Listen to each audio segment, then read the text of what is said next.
There are 3 easy steps in creating your resume link. Let me show you how. Step 1. Register. Go to www.jobs180.com using any browser and click Register Now. Fill out all the information needed. In choosing your resume link, use your full name so that it looks professional and it's easy to recall by potential employers. For example, Antonio Juan de la Cruz .jobs180.com. Step 2. Create and design. When creating your resume, make sure to complete your personal information and upload your profile picture. One of the highlights of the resume link is the portfolio section. In the portfolio section, you can show off your skills by uploading samples of your work like documents, pictures, videos, and your social media links. Your resume link also features different themes and you can upload a cover photo. This is a combination of a cover letter and a social network cover photo. Here is an example. You can also download a copy of your resume link and print it.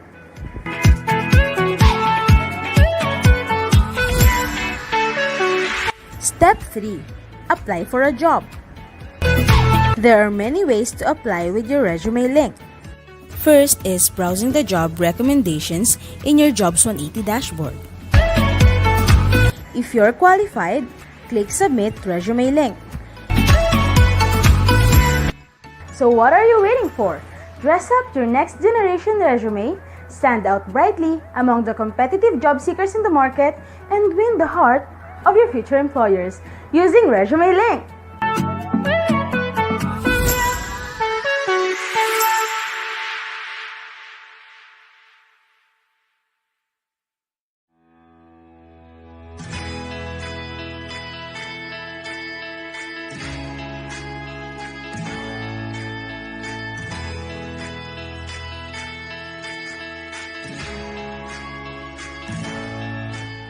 Jollibee Foods Corporation is one of the largest and fastest growing Asian restaurant companies in the world. Home to formidable brands with Jollibee at the helm. It operates over 5,800 stores spanning 35 countries across Asia, North America, and Europe. From its humble ice cream house beginnings to becoming a dominant industry leader, JFC's business model has sustained profitable growth for 4 decades, evidenced by its steadily increasing net sales, profit, and stock market performance. It is the recipient of numerous international accolades, from Best Employer to Most Outstanding Corporation, to Asia's most admired company. JFC continuously gives back to the communities it operates in through the Jollibee Group Foundation. Its core programs are centered on food security, alleviating hunger so children can continue their schooling, and connecting small farmers to sell their produce to large institutions to uplift their livelihood. Through consistent taste superiority, outstanding value for money, and the highest quality of food, service, and cleanliness, coupled with the talent and commitment of its world-class organization expanding across the globe, JFC delivers on its mission to bring the joy of eating to everyone. Taking it closer to its vision of becoming one of the top 5 restaurant companies in the world. This is Jollibee Foods Corporation.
afternoon, everyone, and happy Friday. Welcome to the Career Orientation Seminar. We are live today for Santa Isabel College of Manila.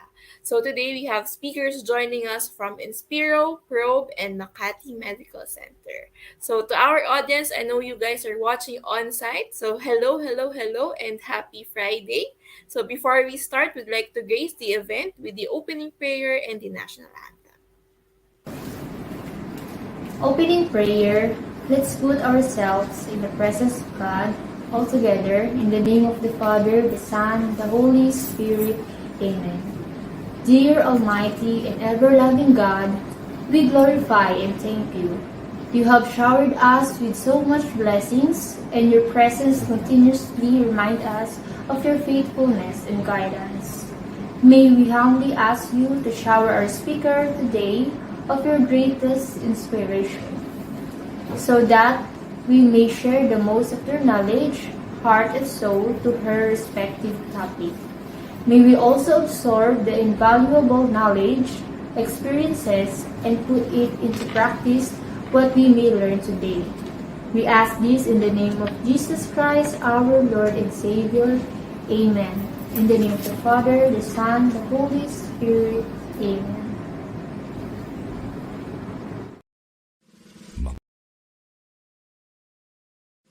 Mga kababayan, ang pambansang awit ng Pilipinas.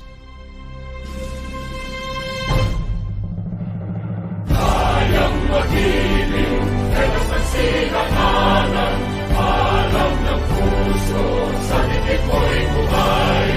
Lupang hinirang, tuyag ka ng magiting, sa mandulupin, di ka pasisingil, sa nagatang tutok sa simoy at sa langit ang pagaw, ay hinatang tula, kawin sa pagkayang minamahal. Ang isang ng matawad ko'y tagumpay na nag-iindig, ang bituin at karoon niya kailan ang may di magtitingin. Luman ang araw ng walhabit pagsingka, buhay langit sa piling mo. Ang inigaya na pagkay mga api, at mamatay ng dahil sa'yo.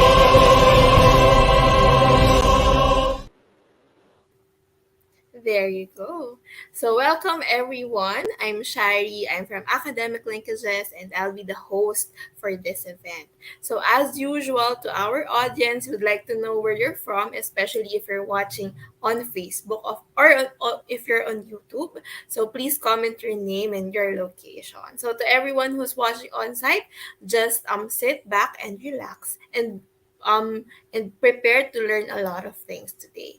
So attendance and evaluation will be released at the end of this webinar. So please tap your friends so they don't miss out on this activity. So the recordings of this webinar, if ever you want to go back to it, it will be posted on jobsrinity.com Facebook page and YouTube channel. So we would also like to acknowledge the efforts of Miss Clarissa Antonio and the guidance officer of SICM, Sir Kimover Giron, for helping us organize this activity today. So to Miss Princess on Tech, to Sir Kim, and to Miss Clarissa, thank you, thank you. We appreciate the efforts to organize this activity po. So to everyone watching us on site, here's our schedule for this afternoon. So our first topic will be job applications using the resume link. Second topic will be top skills that employers look for when they hire. So this will be discussed by Inspiro.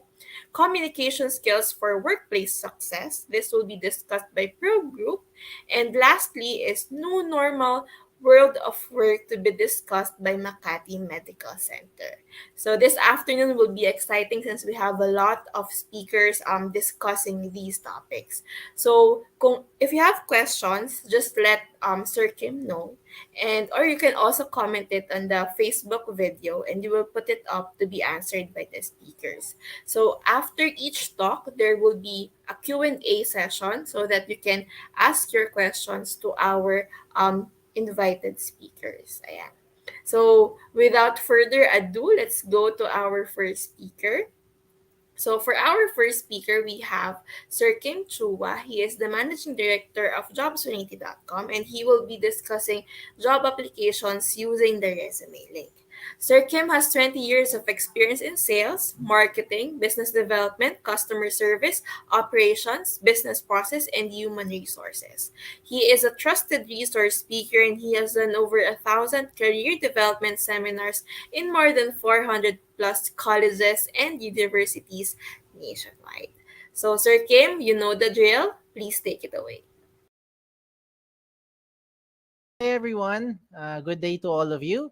My name is Kim Chua. Don't forget the wa, baka Kim Chu lang maalala nyo. And I'm here to share to you about the most secure tool for job application. This is how you can market yourself more effectively and the different ways to do that. Okay, so let me start. Now, when you apply, you probably have a checklist if you're using the right tool. So just go along with me if you have the right, if you have the same checklist that I have. So ito yung mga things na like kong tinatandaan, no? Will my tool or will the thing that I'll be using help me to stand out? That's the first item that is very important for me. Kailangan mag-stand out ako kasi dami-dami kong kasabayan kalaban sa pag-apply. Another thing in my checklist is that, do I have more than one file? Because oftentimes I have a lot of files. May academic records, may mga government IDs, ang dami mga kailangan hingiin ng mga companies. So I'd like to put them all in one file. And this tool helps me to do that. Okay, another thing that this tool can do is that it allows me to make the process more efficient. Mas napapabilis yung pag-apply, no? Hindi na napapatagal yung pabalik-balik. So, mas mabilis din syempre tayo maka-move forward. Di ba? And another thing that this tool can do is that wala tong bayad. Baka mukha lang akong salesman, pero libre po ito. Okay? So, this tool is absolutely for free. The most important in my checklist is that this tool, okay, makes my information secured. And I think this is the most important question. Do you want your information to be secured? I hope your answer is yes. Okay? And so with that, let me show you ano tong tool na ito. This tool is called ResumeLink. ResumeLink by definition is the most secured tool for job application. Okay? This is a personalized URL. It is a link that anyone can open online anytime, provided that they know the link. So let me use an example. If you are John Santos, just in case lang, your name is John Santos, your resume link would look something like johnsantos.jobs180.com. Ganun lang kasimple. So how do you make one? Okay, how do you make one? Now, the first step is for you to register. This is absolutely for free. Wala itong bayad. Okay? So what do? You go to www.jobs180.com and that is where you now register. Okay? As you register, you just simply fill out the information. These are the basic information. You have the account details, you have your personal information, you have your education background, and just in case you have your work experience, whether it's OJT or it's part-time job or whatever yung work experience na yan, then you proceed to that work experience page. Pero pag wala, hanggang dyan na lang tayo sa my education information. Okay?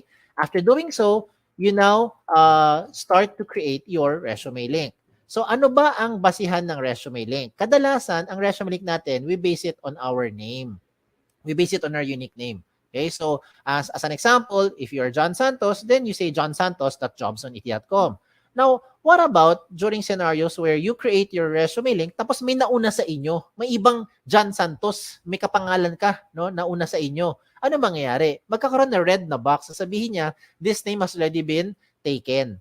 Na okay, malungkot pag taken na. Okay lang, maging creative lang kayo ng konti. Pwede mo balik na rin. Pwede mo sabihin Santos John. Okay, you can also say Santos J. O kaya J Santos. O kaya JS, di ba? Or SJ. Depende sa link na gusto mo gawin. Basta importante, wala kang kapareho kahit kayo may kapangalan. Now, another thing I'd like to emphasize here, wag po kayong OA. Pag gumawa kayo ng resume link, huwag mo gagawin tipong nakalagay, cutie pie, lover boy, Barbie doll, di ba? Because it doesn't sound professional. Imagine going to a company and the HR will ask you, do you have a resume? Tapos sasabihin mo sa kanya, meron po, ang resume ko ay eljablo.jobs180.com. Di ba? Baka matakot yung HR sa inyo. So I don't recommend that you do something like that. Just stick to your name. Whatever your name is, it will sound professional. Okay? Now, in creating a resume link, you have to use a valid email. Emails like Yahoo, Gmail, Rocketmail, any email, basta nabubuksan nyo, wag na wag ka lang gagamit ng facebook.com na email. Okay? Do not use something like, example lang patrick@facebook.com na email. Do not use patricia@facebook.com na email. Okay? In short, do not use @facebook.com na email. Because if you use @facebook.com, you will no longer be able to receive notifications being sent to you by the companies as well as jobs180.com. Okay? So use something that you can open. Why is it important for you to open your email? Because you have to verify your account. Okay? Remember, pag nag-verify, yan ang ebidensya na ikaw nag-register talaga. Yan ang proof. Diba? And at the same time, if you verify your account, then you'll be receiving notifications from the companies as well as Jobs on AT. If you do not verify your account, hindi nyo na po marireceive yung mga notification ng mga company. So, sayang naman, di ba? Might as well verify your account first. Okay? Now, you're done with the first step after you verify. So, ano na ang second step? Ang second step is the most logical of all the steps. You have to complete all the information. Very logical. Sino sa inyo mag-apply sa mga kumpanya, bungi-bungi detalye?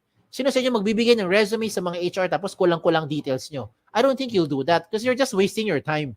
Instead, kumpletuhin yung information nyo bago kayo mag-submit dun sa mga companies. Okay? So, step 2, complete the information. And how do you do that? Punta kayo ulit dun sa website, www.jobs180.com, and this time, you don't need to register again kasi may account ka na eh. What you need to do is you have to log in.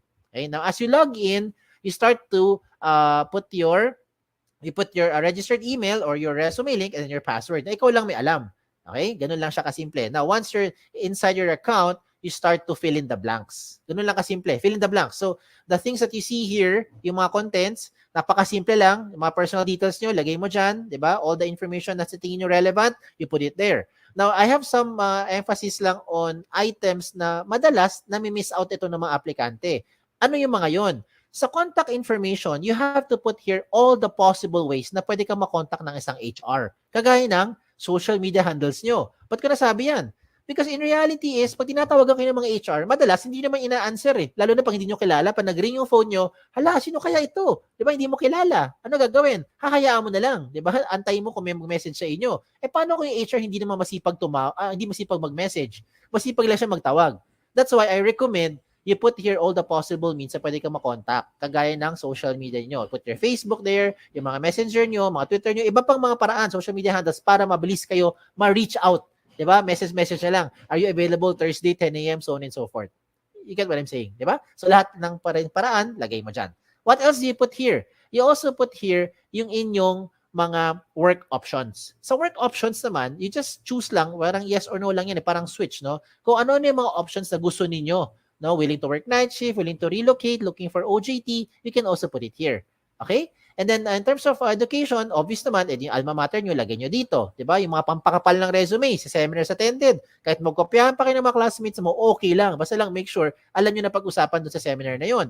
Pagdating sa certification, ganun din yan. Walang limit sa space yan. Achievements, recommend ko dito is you don't only put yung mga achievement nyo inside the school.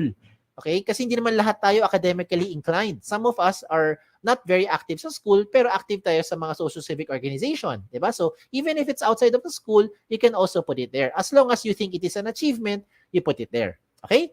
Now, in terms of skills and languages, isa-isahin ko lang yan ha. Sa skills, do not limit your skills dyan lang sa course nyo. Hindi perkat education ng course mo, ang ibig sabihin, ang skills na alam mo lang ay magturo. Hindi perkat accounting ang course mo, ang alam mo lang gawin or ang skills mo ay mag-debit, credit, at mag-balance sheet. Diba? So, marami kang alam na iba pa mga skills na kahit walang connect sa course, you can also put it here. Sample, photography, diba? Videography, diba? And all the other things, calligraphy, pwede mo ilagay dyan.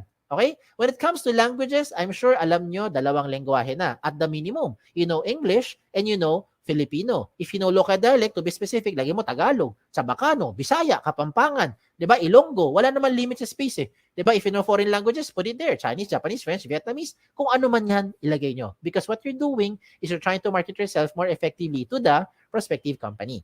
Now, when it comes to references, sigurado naman ako yung mga references nyo, kilala nyo. Ang tanong lang dyan, kayo ba kilala nila? Kasi madalas pag tinatawagan namin yung mga references nyo, hindi kayo maalala. Yung pinakamalupit dyan, hindi talaga kayo kilala. Okay, so please advise yung mga references nyo na ginawa siya lang reference para at least they know what to tell about you. Okay? Now, at this point, I'd like to highlight yung mga things that you don't find in a traditional resume. Ano yung mga yan? Diba? Ito yung mga yun. Let me start with the portfolio section. The portfolio section is where you now upload evidence of your skills. And I think with this day and age, dito pumapasok yung efficiency, no, ng ating application sa mga companies. Because oftentimes, when we apply to companies, marami mga hinihingi, mga pre-employment requirements. They will ask for mga documents, mga proof that is showing na yan talaga yung mga skills nyo. So, kung ano man meron yung mga documents, you can now take a picture, you can scan them, and you can upload it here. Example, government IDs. Diba? Meron ka mga transcripts, academic records. Diba? You can put that there. Okay? Kung meron mga medical clearance na kailangan, ganun din. Hindi na kailangan magpabalik-balik sa company. Oh, ayos ba? Oh, eto pa. Diba? But wait, there's more. Ito na yun. Itong isa pang gusto ko i-recommend sa inyo, yung tinatawag natin selfie video. Nowadays, I think it is not very difficult to create a selfie video. Diba? Ito may TikTok nga kayo eh. Diba? Alam mo naman paano gumawa ng selfie videos. I don't need to teach you how to create a selfie video. What I need to share to you na lang is yung anong kailangan sabihin pag gumawa ka ng selfie video. Okay, this time, what I recommend is you say something interesting about yourself. Okay? So, you pretend that you're being interviewed by the HR. Diba? Ano yung matatanong sa atin? Why should we hire you? Diba? Tell me something about yourself. Why should we consider you among all the other applicants? O, di ba? Ang kagandahan ngayon is you create that video for about 1 minute or less. Hindi kailangan sobrang haba, no? Mga 1 minute lang or less. Pero ang maganda rito is na-evaluate na nung HR yung inyong communication skills. If you can speak in English, then I recommend you speak in straight English. But if you cannot, it's okay as long as you're able to show your personality. You can also showcase here yung mga hard skills nyo. Ano yung mga hard skills? Kagaya ng mga video na panood ko dati, pinakita nila how to use a soldering iron, how to properly handle a welding machine, diba? How to fold table napkins.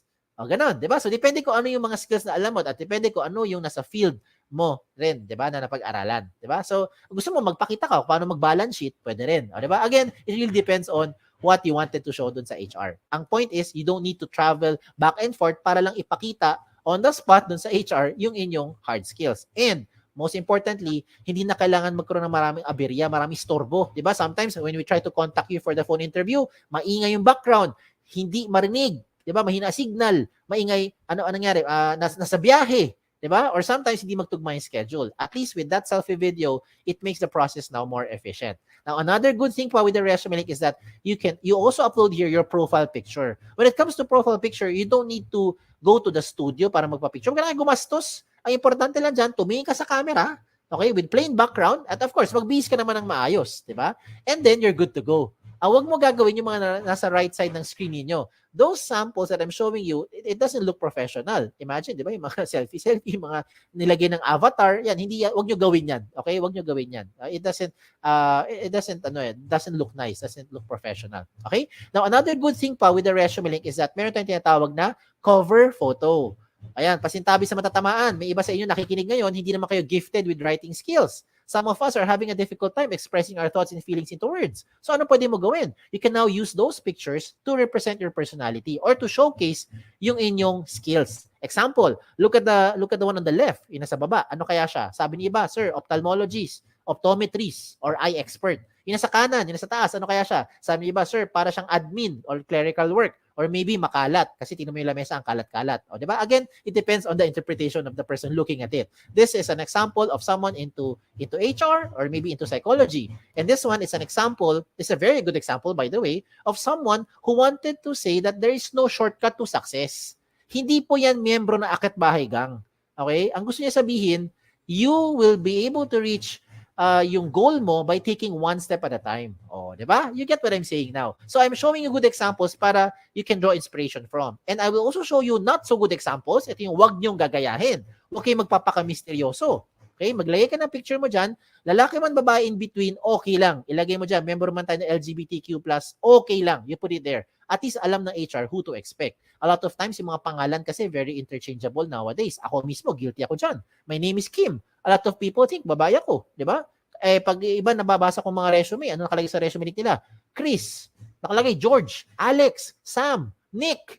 O, di ba? Joey. I would assume lalaki. Yun pala, babae. O, di ba? So that's why you better make sure you put your picture there. And wag naman pugot yung ulo nyo pag nilagay ng picture. Dapat kompleto. Okay? Never leave this blank because if you leave this blank, it will not catch the HR's attention. Trust me. Kung ikaw ang HR, wala ka namang ibang makita dyan, malamang mangyayari dito, next applicant na. Okay? And then if you want to catch the HR's attention, do not create something like this. This is just my opinion. I don't think this looks professional kasi ang dating parang tamad, parang happy-go-lucky, no? Parang chill-chill, walang pakialam sa buhay. Again, that is just my interpretation. Okay? So I showed you the good and not so good examples para you'll be guided. Now, you can just play along later on kung anong sa tingin nyo mas bagay sa inyong background or sa inyong sa gusto niyo ipakita sa personality niyo. Okay? Now, let's examine a very good example. Look at this person, itong iExpert. Bakit maganda itong example ng kanyang resume link? Because all the information you're seeing here, kompleto na. 'Di ba? Hindi ka na magpabalik-balik eh. Kung ikaw yung HR, everything that you need to ask or you want to know about the applicant, you already find it here. If you're the applicant, you might as well put everything there para wag mo na antayin pa yung time na hihingiin pa sa'yo ng HR yung mga documents yan. Baka hindi na mangyari yun. Baka may ibang aplikante na mas assertive, nilagay lahat ng mga information na i-process na siya kaagad. 'Di ba? Now, at this point, I know what you're thinking. You're probably thinking, "Sir, okay nga tong resume link. Kaso lang, baka naman yung information ko nakakalat na sa buong mundo. Baka naman nakalantad na sa buong internet." Ang sagot ay, hindi. Kaya nga tinawag na the most secure tool for your job application. Diba? Bakit? Because you control your privacy settings. Ikaw mismo, as an account user or as a resume link owner, ikaw ang may control ng privacy settings mo. And how will that happen? When you log into your dashboard, as you can see in my screen, when you log into your dashboard, you will find the resume link settings. Pagpunta mo sa settings, mapuntahan mo yung privacy settings at doon ka mamili ngayon ng information you want to show or hide in public. So let me use an example. If you don't want to show your birthday, what do? You turn it off. You don't want to show your references, you turn it off. You don't want to show your address, what do? Turn it off. Diba?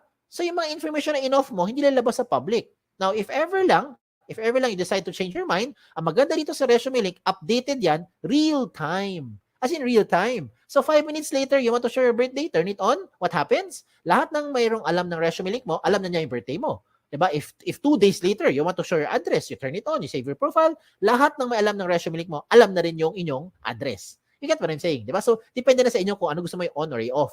If you want to turn off everything, then okay lang. You can just turn off the button. Enable public resume link, off. Wala nang lalabas sa public. Kahit na anong information. Okay? So, yan ang re-remind ko sa inyo. This, the second step is for you to complete the information, and in doing so, please make sure that your profile is interesting, diba? Yung information mo kompleto at updated ang details nyo para mabilis kayo makontak ng mga HR. Now, we go to the last step. Pangatlo na, last step na to. The last step is for you to submit. Now, how will you submit your resume link to those companies? You might be thinking you want to explore opportunities outside of the Philippines. Maybe you want to join some job fairs later on. You want to apply online. You want to, marami, walk-ins, diba? Depende kung ano, kasi bumabalik na yung face-to-face ngayon. So, lahat ng mga ipapakita ko sa inyo, lahat ito, practical application. Lahat yan, makaka-relate kayo. Ano yung first one? The first one is you go online. Of course. Diba? Yan ang fastest way. You just connect via your phone, via kung ano man gadget mo, go to jobs.at.com, search for companies. And by the way, speaking of search, you can only search for company, tatlo lang pwede mo i-search ha. Search for company name, position title, and location. Doon sa search bar, hindi mo pwede ma-search ang resume link. So example lang, ikaw si John Santos, okay? Okay, ikaw si, ako na lang, Kim, halimbawa lang, subukan mo pumunta sa jobs.at.com, doon sa search bar, type mo doon Kim. Tingnan mo kung may lumabas. Malamang sa malamang, walang lalabas. Unless may company name, position title, or location na may word na Kim. Other than that, walang lalabas dyan. Kasi hindi siya searchable. So, the only time a company would be able to know your information is if and when you give your exact resume link to that company. So, ikaw may control. Ayos? So, tuloy natin. Okay, tuloy natin. So, if you're going to search for companies, what do? Just go to the website of jobs.at.com, search for companies. Kung may lumabas, edi meron. Pag walang lumabas, edi wala. Diba? Ganun lang yan. Huwag natin pilitin magkaroon ng something kung wala talaga. Diba? Okay, so anong gagawin? Tingnan mo yung mga companies. Kung meron kang type, edi gawin nyo, check nyo yung opportunities. After that, you now submit your information to that company. Okay, and when you submit your information to the company, it will ask for your profile, for your resume link and password. So ikaw lang magbibigay ng consent dun sa company. Okay? Now another option is for you to send resumes via email. Now there's nothing wrong in sending resumes through email. Ang tanong dito is, how are you sending your resumes through email? Do you do it like this? Do you say, "Dear HR manager, I'd like to apply for the following position. This is my resume." Tapos mag-attach ka ng Word file, PDF file, or whatever file you have. If you're doing those attachments pa, ang tawag dyan, traditional, pampabagal, makaluma. Hindi ko sinabing mali. Ang sabi ko lang, traditional, pampabagal, makaluma. Bakit? Hindi mo kailangan mag-attach anything anymore. If you're going to write an email and send your resume, just simply type your resume link there. "Dear HR manager, I would like to apply for the following position. This is my resume. In this example, Antonio Juan de la Cruz, jobs.at.com, send. Tapos na. Ganun lang kabilis. Diba? Whatever changes you need to do, you put it inside your resume link. You don't have to keep on sending another attachment. Paano kung imagine mo na lang, nag-attach ka ng Word file, diba? Ng PDF file. Tapos nagpalit ka ng address, nagpalit ka ng phone number. Ano gagawin mo? Email mo na naman yung HR. Dear HR manager, I'm sending you my updated resume. Ganun ba? Paano kung 2 months later, lumipat ka ng bahay, iba na address mo, send ka ulit ng bagong resume. Dear HR manager, I'm sending you my updated, most recent resume. I don't think you'll do that. Kasi kung gano'n ang ginagawa mo, sayang sa oras siya, nakakapagod sa part mo, lalong-lalo naman sa part ng HR, mas nakakapagod to keep track kung saan dyan yung pinaka-updated na attachment or pinaka-updated na resume ng aplikante. And this time around, if you have your resume link, all you need to do is just update your resume link at lahat na may alam ng resume link mo, makikita nila yung pinaka real-time update ng profile or information. Ayos ba? Ayos ba? Sige, another one. For those who wanted to use a hard copy, gusto mo talaga may hard copy ka when you apply to those companies, you want to give something, then this is also possible. What do? You go to your dashboard inside your job seeker account, then you can print your resume link. Mamili ka lang, 1 column or 2 column version. Either way, the system will try to compress everything into 1 page. O diba? Maginhawa sa buhay. So kung gusto mo talaga mag-apply sa mga kumpanya, hindi mo na kailangan mag-prepare ng maraming mga pages. Minsan, diba, yung mga aplikante, mga 2-3 pages ang isang set ng resume. Palibasa, yung font size 45. Kaya umaabot ng 2-3 pages. O diba? Pero this time, the system will try to compress everything na into 1 page. Just in case you really want to have a hard copy. O diba? Tipid. Okay? Another thing pa for me to encourage you to do is you use resume link cards.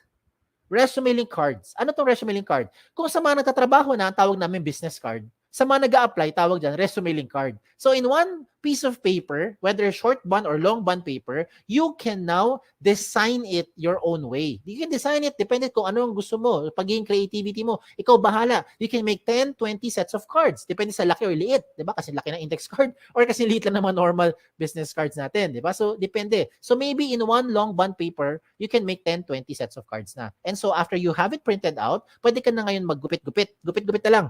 Diba? 10 or 20. Bawat kumpanya, you can now start to give that as a hard copy. Hard copy pa rin naman yan eh. But this time, why am I encouraging you to use resume link cards instead of the traditional long bond or short bond paper? Bakit? Una-una, tipid.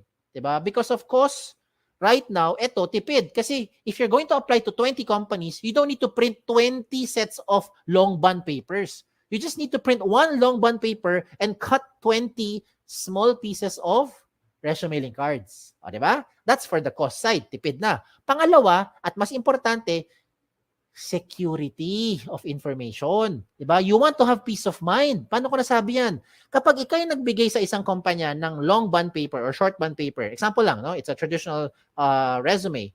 And for some reason, nilipad ng hangin. Okay? Nilipad ng hangin. Hindi mo kasalanan. Kasalanan ng hangin eh. Diba? May nakapulot na stranger. All your information, alam na nung stranger. Tama? And you cannot deny it because you know what I'm saying is true. Diba? Hindi mo kilala pero alam niya yung buong details mo. Now, using your resume link card, same scenario. Nagbigay ka ng resume link card sa company, nilipad ng hangin ngayon. May na stranger na nakapulot, okay lang. Bakit? Kampante ka. Kasi yung resume link, ikaw may control ng privacy settings mo. That's why, in your resume link card, what I recommend, you just simply put your name and your resume link. Dalawa lang. That's it. If you want to put your mobile number, it's okay. It's up to you. You can put it there. Diba? Pero ang point ko is, resume link, pwede na siya makita ng mga HR or mga companies na bibigyan mo. Diba? So you have peace of mind now. Okay? So there's a lot of advantages using resume links. In fact, doon pa lang sa privacy portion, panalong-panalo ka na. Ikaw ang may control ng privacy settings mo real time. Pagdating sa speed of hire, it becomes faster and more efficient because whatever you want to show the HR, you just attach it there. Whatever the HR needs from you, they just ask from you. Diba? You take a picture, you scan them, upload it there, and later on, pag okay na, you now turn off yung privacy settings mo. Diba? Or you can remove them in the attachments. Diba? Cost efficient, definitely wala tong gastos, tipid. Diba? If you're thinking, ay sir, paano po yung internet? Kailangan ng pang-load. Pwede ka maging resourceful. Connect lang tayo sa libreng wifi. O, diba? And then, pagdating sa flexibility, if you really want to have it printed out, yung inyong resume, you also have the option to print it out. That's like how I showed it to you, 1 column or 2 column version. Either way, it's really up to you. Pero ang point ko is, ResumeLink na lahat yan. Okay? And you can use this to any platform, whatever platform you want to share it to. You want to share it sa mga messenger nyo, you want to share it sa email, sa Viber, sa text, di ba? Gusto mo, kaya ko bahala. Di ba? Gusto mo, sulat mo sa papel, tapos gawa ka ng airplane, palipad mo, di ba? May nakakuha, alam niya yung resume link mo. Ikaw bahala. Okay? Ikaw may control kung sino ang gusto mo bigyan. Okay? You don't have to use your USBs anymore. You don't have to save it sa hard drive. Baka mawala pa yung USB nyo. Delikado. Diba? Wag na. Baka kung ano pa makita ng mga nakakapulot ng mga USB na yan. Okay? So you don't need to worry about compatibility as well because this is compatible to any platform. If you're using Android, you're using Safari, kung ano magamit mo, pwede yan sa kahit anong version. Okay? And so, just to promote lang, if you want to be part of our team, we're also hiring. Mismo sa jobs180.com, we're hiring for several opportunities, several vacancies yan. Check out na lang yung aming jobs180.com/jobs180 na page. Okay? And by the grace of God, shout out lang ako, right now we have more than 400 plus colleges and university partners nationwide from north all the way to the south of the Philippines. Thank you, Lord. O diba? Ang kinalat namin, hindi lang virus. Biro lang. Kinalat namin ResumeLink.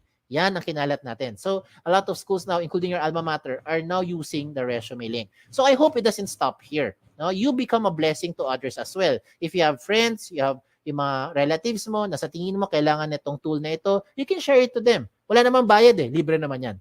Okay? And so, as we close this portion, I'd like to discuss some of the frequently asked questions. Baka ito yung mga agam nyo or ito yung mga questions na gusto nyo tanungin.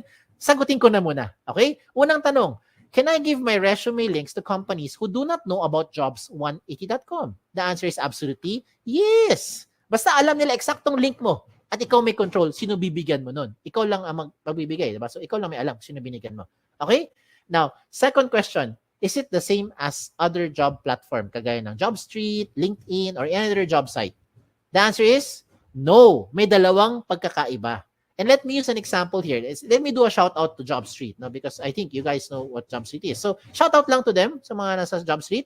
If you're using JobStreet na resume, you can only apply to companies who are using JobStreet.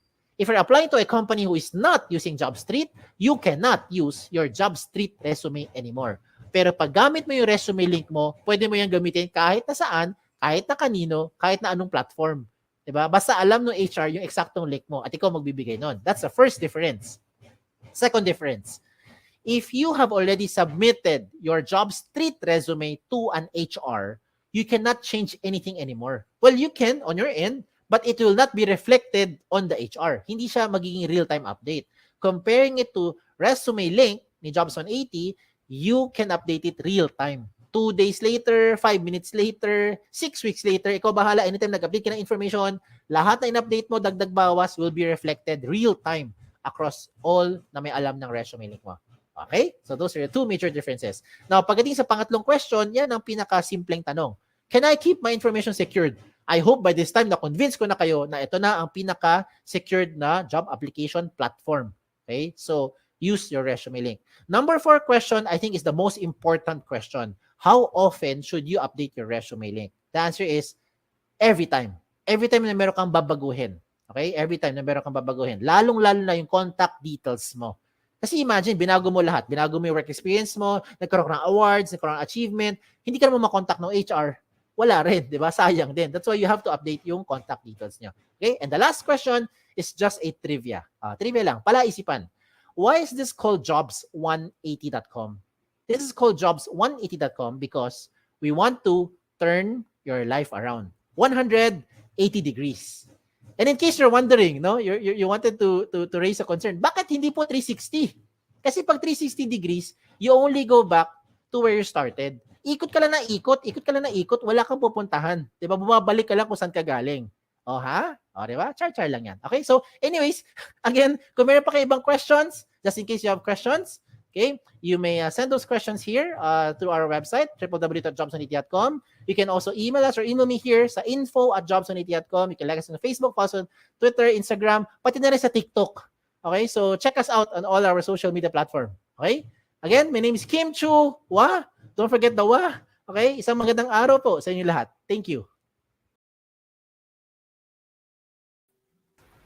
Thank you for that, Sir Kim. So, to our audience, the floor is now open for questions. If you're watching online, you can put it in the comment section. If you're watching on site, you can approach the guidance counselor or Sir Kim po, or anyone from the guidance team to input your questions here in the chat. So, pwede rin kayo mag-chat, don't worry.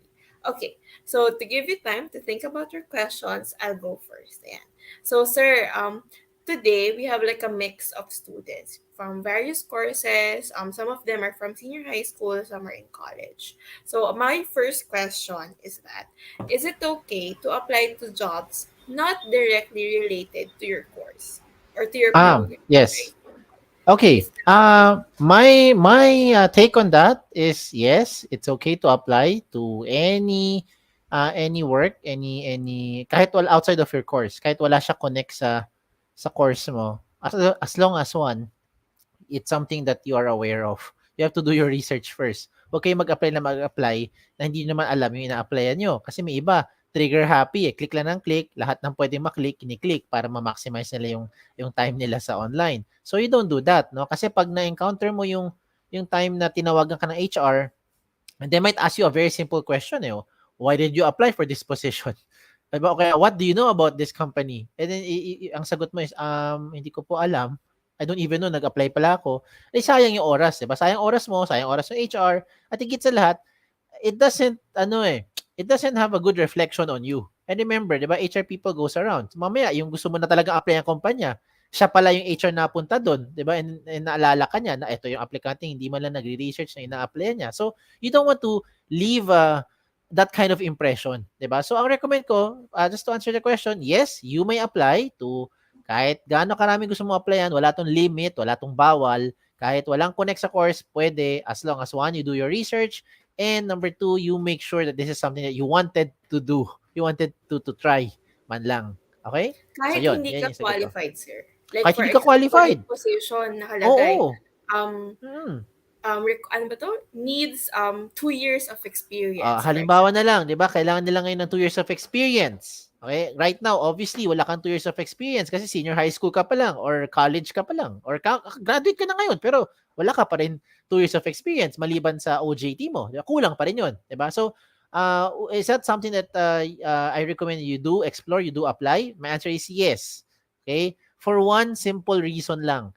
2 years from now, okay, this is my safe assumption 2 years from now, if you start working this year, meron ka ng 2 years experience. Tama? Gets, diba? May 2 years experience. So, ano mangyayari? Hindi mo na kailangan bumalik doon sa company na yun. Diba? Pwede ka na kagad kontakin ng company kasi may 2 years experience ka na 2 years from now. So, if this year is 2023, by 2025, pwede ka na mag-qualify doon sa position na yun. Now, another reason why I recommend you submit, kahit walang connect pa doon sa requirements, no? Walang connect sa course or hindi pa qualified, is because the company might have other positions na pwede ka i-consider, pwede ka ilagay sa ibang position. 'Di ba? So nag-apply ka, for example, nag-apply ka for a graphic designer position, 'di ba? Eh mahilig ka sa mga ganong bagay. Pero yung course mo accounting, 'di ba? Halimbawa lang. 'Di ba? And the company right now they hindi ka talaga papasa sa accounting position kasi kailangan nila CPA, hindi ka pa nagte-take ng board, 'di ba? Pero when they see something that will match your profile, baka i-consider ka nila. Ayun. Kaya ang sagot ko diyan, walang masama mag-try, 'di ba? Wala masama mag-try. Just try lang ng try. Okay? Ayun. Okay, thank you for that, sir. Pwede naman nilang i-retract, sir, yung application nila. Kunyari, masyadong Ayaw na madami nila. yung nasendan nila.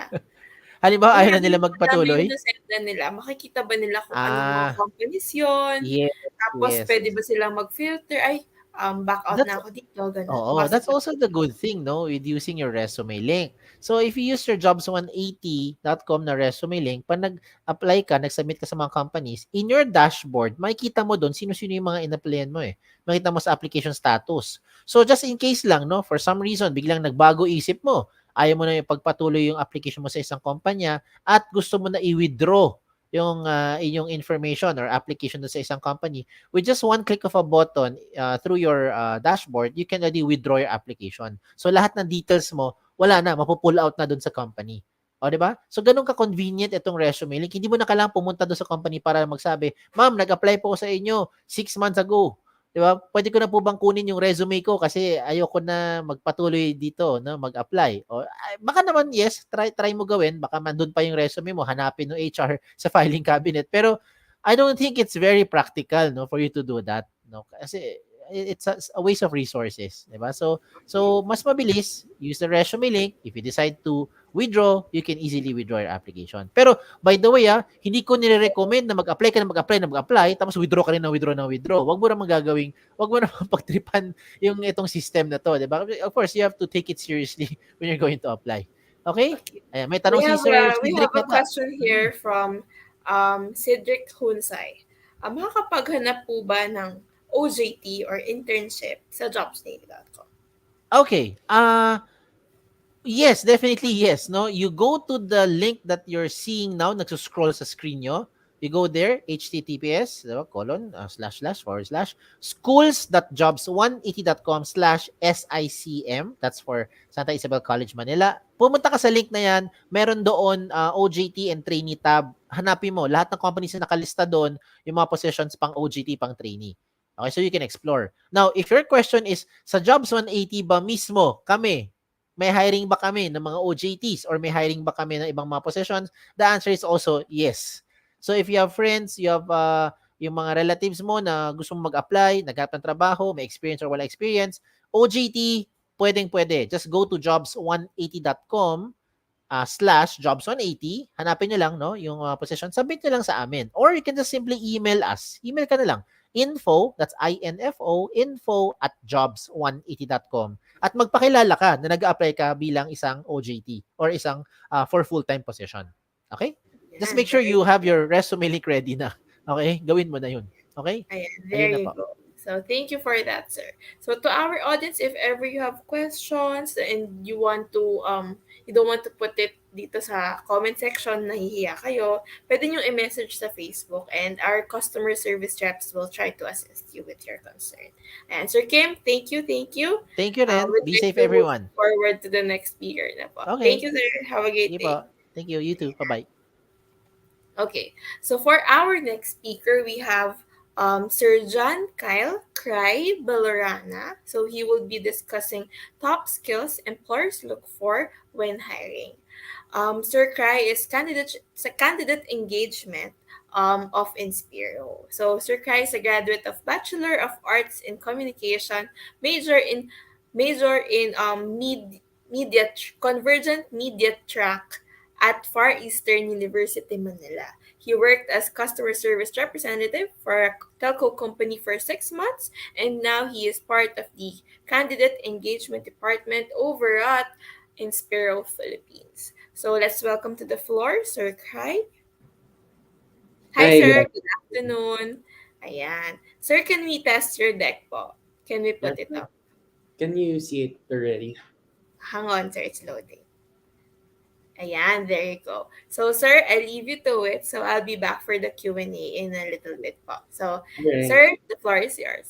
Right, thank you, Sherry. So yeah, good afternoon, guys. I'm Gray, one of the candidate engagement specialists for Inspiro Philippines, and here is actually our for our talk right now. It's top skills employers look for, no. So kami as candidate engagement specialist, ano nga ba hinahanap namin din na hinahanap din namin sa mga sa mga candidates, sa mga applicants. And I think I can speak in behalf of other companies as well, not for our company Inspiro lang, no. So ano nga ba yung hinahanap namin na top skills, no? So just a little bit of quotes, no. Hard skills get you hired, but no soft skills will get you fired. So ano nga ba pinagkaiba ng hard skills and soft skills, no? So it actually depends on your skill set as well, no. So ito naman kasing hard skills and soft skills, we will be dealing with this a little bit later on. I-explain ko sa inyo kung ano pinakaiba ng hard skills and soft skills. So yeah nga, no. Hard skills get you hired, but no soft skills will get you fired. So ano nga ba yung pinakaiba ng hard skills versus soft skills? So sa hard skills, ito yung specific and quantifiable knowledge or abilities usually absolutely necessary for success. And then for the soft skills it is unquantifiable attributes that cannot be proven but must be demonstrated through work style and approach. And once again, for hard skills, as can be demonstrated through tangible evidence such as degree, certificate, or examples of work. So dito sa hard skills, no, na nakita natin na meron silang tangible evidence such as degree. So ito yung mga, let's say, graduate ka for, let's say, accountancy, and then you will be taking the CPA exam later on. So yan yung mga nandun sa hard skills. And isa rin sa hard skills is in nga, computer skills, foreign languages, math skills, programming skills. So ba't nga ba nandito sila sa hard skills? Si computer skills kasi, ito yung IT, di ba? So information technology, BSIT. So nandito sila papasok dahil medyo mahirap silang i-achieve, especially without proper education or formal education.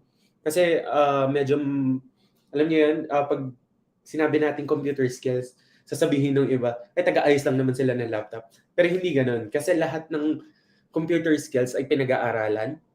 Hindi lang ito basta-basta binary codes, hindi lang ito basta-basta pagko-code sa ganyan-ganyan.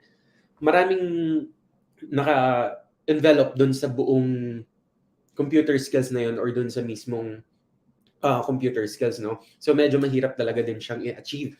So sa foreign languages naman, syempre, being in the Philippines, no, ang two major languages natin is actually Filipino and English. Pero meron din mga dialects yung Tagalog.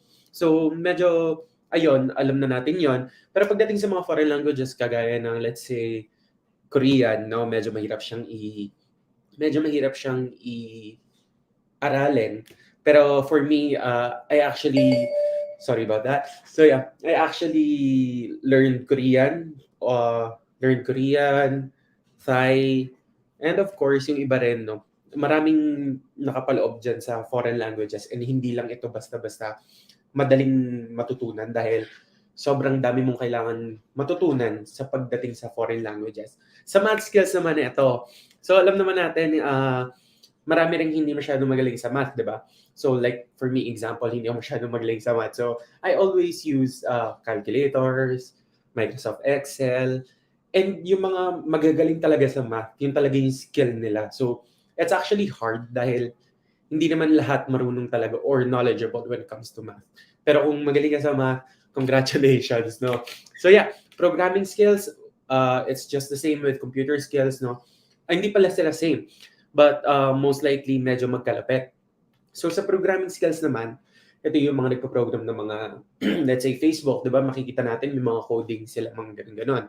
So, sobrang hirap nun kasi kailangan alam mo yung every part nung anong yun, nung codes. And kapag binasira doon, kailangan mismong i-check mo doon kung ano yung kailangan baguhin para maayos yung let's say, application na yun. No? So yeah, sa soft skills naman, nandito yung successful demonstration of soft skills is left to subjective opinion. So subjective nga siya, di ba?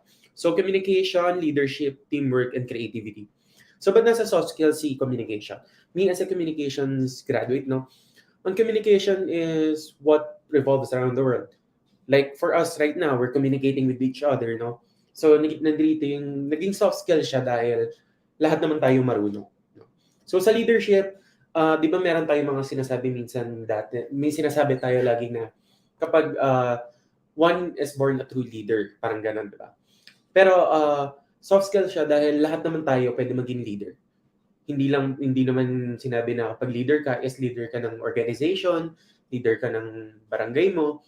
You can be your own leader through your own homes, no? So kunyari, let's say I want to be a leader in my own home, ako yung gagawa ng mga chores, ng mga ganon. So nandoon yun sa soft skills dahil lahat naman pwede maging leader, no? So teamwork, of course, for soft skills siya kasi lahat tayo may makakasalamuhang tao. Lahat tayo merong makakatrabaho. So pag sinabi nating teamwork talaga, naging soft skill siya dahil nga yun, lahat naman tayo may makakasalamuhang tao. And I think being in a team, like for us, no, we need to be having those, no. Ito yung mga hinahanap talaga namin, yung mga skills na to, no. Teamwork talaga kasi syempre meron kang hindi ka makaka, ang tawag doon, hindi mo gets nyo yan, yung salamuha or hindi nyo makaka-vibe na tao. Pero, syempre, work is work. Be professional. Yun yung tinatawag na teamwork. And creativity, of course, lahat tayo may creativity na tinatawag. No? So, let's say, yung iba kasi, yung creativity nila is through writing, through songs, and minsan may mga painting pa nga. So, lahat yan meron tayo. Nandiyan na yan naturally. No, yung soft skills is natural, yung hard skills is acquired. No? So, ayun yung pinagkaibahan ng hard skills versus soft skills. No? So, eto naman, what are they asking themselves? So, kayo ba, as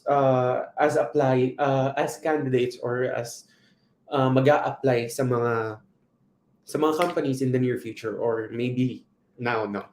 So, ito yung tatanungin nyo. Do I really want to spend 40 plus hours a week with this person? So, di ba sinabi ko nga kanina sa soft skills is kailangan natin ng teamwork. So, pagdating naman natin sa teamwork, kapag may nakasama tayong ka-team natin or katrabaho natin na hindi natin masyadong ka-vibe, syempre, ito na nga rin sinasabi sa akin ng tita ko dati, na kapag meron akong hindi gusto sa tao na yon, is be professional lang. Kasi trabaho lang naman to at the end of the day. No? So, yun yung tanongin nyo, do I really want to spend 40 plus hours a week with this person? Pero syempre, isipin nyo din, you're both working. No? So, kailangan makisalamuha ka sa lahat ng tao na makakasalamuha mo dito sa office. Then the next question is, will this person be able to build a relationship with the team and internal stakeholders?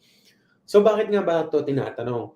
Siyempre, itong person ba na to kayang makipag-build ng relationship? Siyempre, minsan may mga tinatawag tayong introvert and extrovert, di ba? So, me, as an extrovert, naturally, madaldal ako. Naturally, lahat ng tao dito makakausap ko. Eventually, nagiging magkakaibigan kami. No? But the team and internal stakeholders, yun ang pinakakailangan nating tandaan dahil sila yung internal stakeholders, yun yung mga higher ups na ito, yung mga executives na, no? So kapag may good vibes kayo with each other, is magkakaroon din kayo ng healthy relationship, no? So yeah. So ito, just a little bit of background, no? Ang soft skills are this one, no? So decision making, emotional intelligence, stress management, problem solving, creativity, as I've mentioned earlier, leadership, organization, time management, communication, and teamwork. So ito mga to, naturally na nasa tao na yan.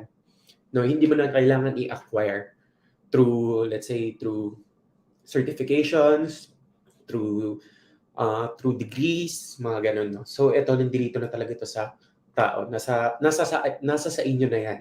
No? As nung tumanda kayo, nung nagde-develop kayo, nandiyan na sa inyo yan. Naturally inborn siya. Unlike dito sa hard skills, no?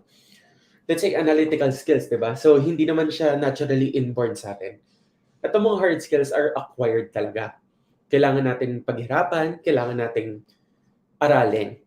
No? So, yan. Mga analytical skills, basic computer knowledge, presentation skills. Of course, dahil pagdating naman sa presentation, let's say presentation, nagpe-present ako sa inyo ngayon, hindi naman to naturally din na magsasalita ka lang.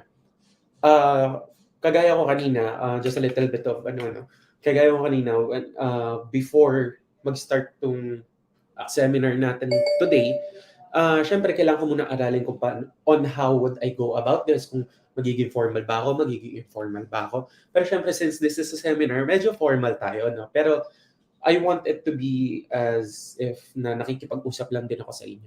Kaya pinataglish ko siya a little bit, no? So yeah, sa graphic design naman, of course, yung ibang tao, creative talaga, no? Pero sa pagdating kasi sa graphic design, kailangan makukuha mo yung attention ng tao. So, hindi siya basta-bastang magiging inborn sa inyo. Dahil kailangan mo munang aralin ano ba yung trends, ano yung trending ngayon, no? So, let's say, trending ngayon si Jopay dahil dun sa Huwag Ka Nang Mawala, di ba? So, makikita natin in a little bit of, in a few weeks, magkakaroon tayo ng maraming PubMats na ganun yung magiging theme. No? So yun, syempre sa writing, alam naman natin writing is a little bit hard dahil Siyempre pagdating sa writing, kailangan buong puso mo ilalabas mo doon. Pero hindi lang yun yung nakapaloob doon. Doon na rin yung, let's say, English skills, no? So sa writing, kailangan yung punctuation, yung grammar, everything. So yun, kailangan natin aralin talaga yun. So medyo hard skills siya talaga.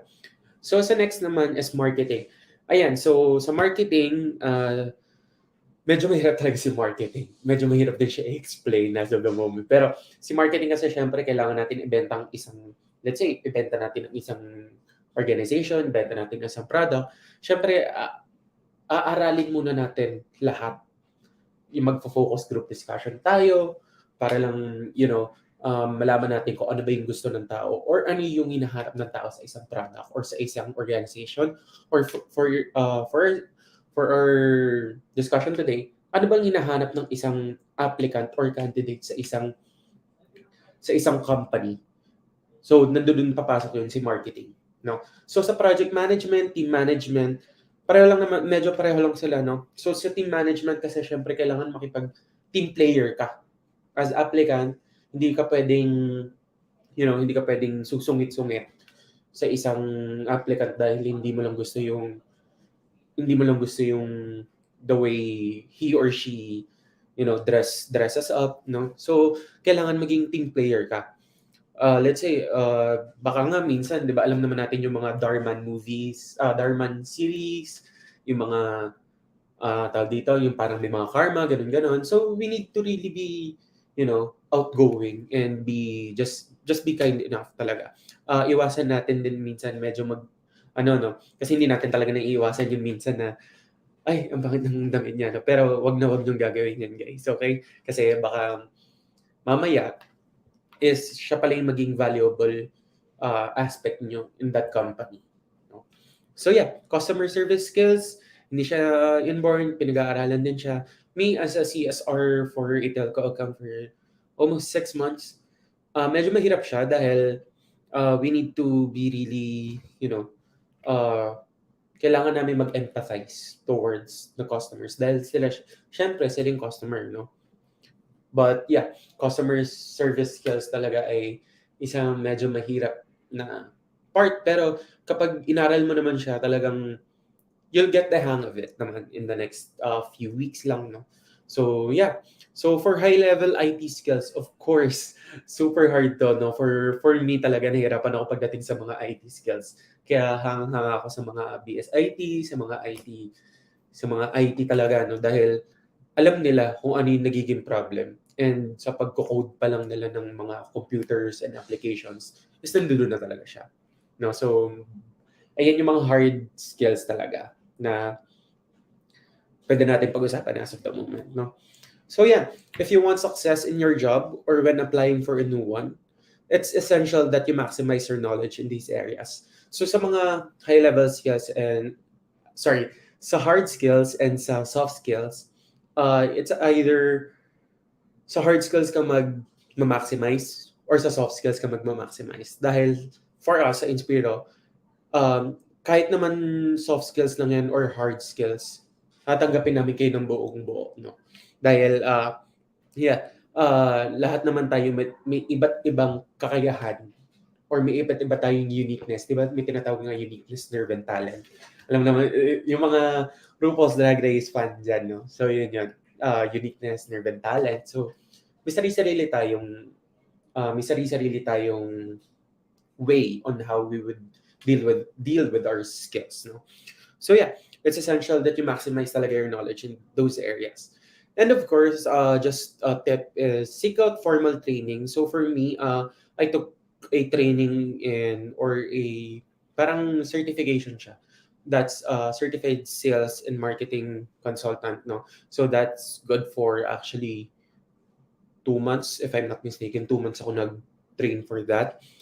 And naging formal training siya dahil of course, meron exchange or 'di ba pag education naman talaga dapat may communication and exchange. So yeah, 2 months akong nag-undergo ng training na 'yon.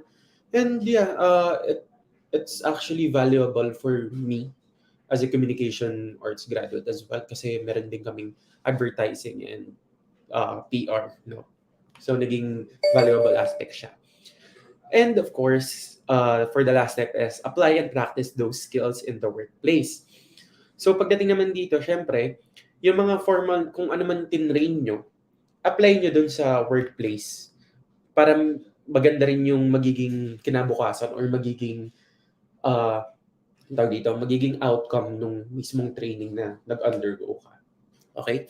So yeah, just a little bit of background for Inspiro. Inspiro is the outsourcing specialist with a network of 32,000 customer champions across 51 strategic locations. We deliver multilingual, end-to-end, value-driven customer solutions to the world's leading brands, enabling our clients to optimize processes, exceed metrics, and surpass overall customer satisfaction. Inspiro is owned by Relia, a member of Japan's Mitsui Group. And yeah, just last year we are nominated for Workbean's 2022 Employer Brand Awards. And yeah, nominated kami. And if you want to, if you want to vote for us, you can do so with this link. So yeah, inspiration lives here. Actually, we are still hiring for our customer service representatives as of the moment. And if you want to apply, I will later on give they call this the link for you to apply to us. Our basic requirements are just you can communicate well. Okay, even if you are a high school grad or senior high school grad, you are mostly welcome to apply with us. And yeah, just send in your resume, and then one of the CE specialists like me will be in touch with you so that we can interview you and for the assessments as well. All right. So yeah, once again, this is Cry from Inspiro Philippines, and this is our link for our Jobs 180. That's https www.jobs180.com/Inspiro. Okay, thank you so much and hope to see you soon in our company. Thank you for that, Sir Kai. So to our audience, we are now opening the floor for questions. Ayan. So before, para makapag-isip kayo, I'll go first bago kayo. Ayan. Sir, here are my questions. Question Mhm. number 1. Kung papipiliin ka, sir, sino yung applicant na pipiliin mo? Magaling siya, com skills, hard skills, good, pero mayabang at hindi marunong sa teamwork. Or, yung hindi masyadong magaling, pero willing to learn, mabilis matuto, at maganda ang people skills. So, who would you rather, sir? Actually, for that question, wow, that's a very hard question. Is this Miss Universe? Char. Ayan. So yeah, I would choose the latter kasi everyone can be trained, pero yung hangin or kayabangan kasi medyo mahirap na siyang i-train, no? So syempre, when you're working in a team, we need to really be people strong, no? We need to be really having a strong teamwork. Kasi pag sinabi nating mayabang na sasabi, kasi meron ako naka-work dati na ganyan. Just a little bit of experience, no? Meron ako naka-work na ganyan. And sobrang, yun, yung hangin siya and everything. Eventually, nangyari is, he actually resigned from post because of hindi daw kami makasalamuha, ganun-ganon. Yun yung sinabi nung soup namin. And we were like, we're actually open in, in training the skills talaga. But pagdating kasi talaga sa ganun, medyo mahirap na kasi parang nagiging ano na siya, nagiging inborn. Pero as much as possible, we need to really, kailangan natin kasing ayusin yung attitude natin towards working kasi we are here for one common goal, and that is to gain experience, to to be a family in the workplace. Kasi magiging second family mo yan after college yung work mo. 'Di ba sinasabi nga natin sa school natin is yun yung nagiging second home natin. Sa professional world naman, magiging second home natin is yung work natin. So yeah, I would choose the latter kasi everyone is trainable. Kahit hindi siya masyado magaling, mas okay ako doon kasi at least fast learner siya. And magandang maka-work yung mga ganun kasi at least they know how to go about this or they know how to, you know, uh, they know kung ano yung kailangan nilang ayusin. Kaya I would choose the latter one. Ayan, thank you for that, sir. So, to everyone who's watching, ang learned lesson doon is the ability to engage with different kinds of people coming from different backgrounds will get you in the long way. Like, mas malayo yung mararating mo as opposed to mastering all of the hard skills that you can. Ayan. So, next question, sir. Madami po bang bumabagsak sa initial screening ng BPOs? And if yes, can you share with us what are the common reasons kung bakit bumabagsak ang isang applicant? All right. Actually, I just came from an interview kanina, no? Nag-initial interview ako before our tech run as well. I actually failed one kanina, but I actually endorsed 3, if I'm not mistaken. Nag-fail siya kasi most of the time, no, ang nangyayari is it's either enrolled sila, which is a no-no for us. Second is communication skills. No, communication skills is very valuable to a BPO company. Sinasabi namin yan before mag-start ang initial interview. Please do not speak in any vernacular or Filipino, including po and opo for the meantime. Kasi may marinig kaming kasi I had one talaga na this was actually, if I'm not mistaken, last 2 weeks ago. I actually mentioned na wag mo na mag-Tagalog, no, for the entirety of the initial interview. But nung medyo gumigit na kami, narinig ko na nagtatagalog na siya. Hindi niya na kaya mag-communicate in English. Actually, sa BPO company, kahit kahit basic English, it would do. Kasi everyone is trainable, as I've mentioned earlier. No? Kahit basic English lang yan, tatanggapin ka namin. Kaya nangyayari na maraming bumabagsak sa initial interview is sometimes it's because of their commitment. Sometimes meron ding yun nga, communication skills. Kasi per account, iba't iba yan eh. Merong hinahanap si ganito. Kailangan yung English niya is super native, no? Parang or native na talaga. Pero may mga accounts din naman na kahit basic English lang. So yeah, maraming bumabagsak dahil siguro sa qualifications na din. Minsan kasi may accounts kami na close na for high school grad. Pero meron naman kami mga open na for senior high. But sometimes it's varying naman. So sometimes minsan open siya, minsan closed. But actually it depends. But if it comes to training naman talaga sa communication skills, we can actually hire kapag maganda talaga, pag okay lang, so yung communication skills, and if makikita namin yung willingness to work nila. Thank you for that, sir. Ayan. Sir, we have a question here from Angela Kilang de Prosa. Sir, since you've been working at the BPO in the BPO industry, do you think it's possible to work while taking on your bachelor's degree at the same time? So para to sa mga working students, sir, sa tingin niyo po ba conducive po ang setup na nag-work sa BPO habang nag-aaral? Kaya pa ba nila to? To give you a frank answer, no. No, kasi BPOs are actually shifting schedules. So kahit na irregular student ka while taking your bachelor's degree, medyo mahihirapan ka. Kasi sometimes BPO companies are 24/7, no? So kahit holidays, weekends, nagtatrabaho for that specific account. So kapag pag working student ka while going in a bachelor's degree, baka medyo mahirapan ka. Kasi syempre, you need to prioritize talaga.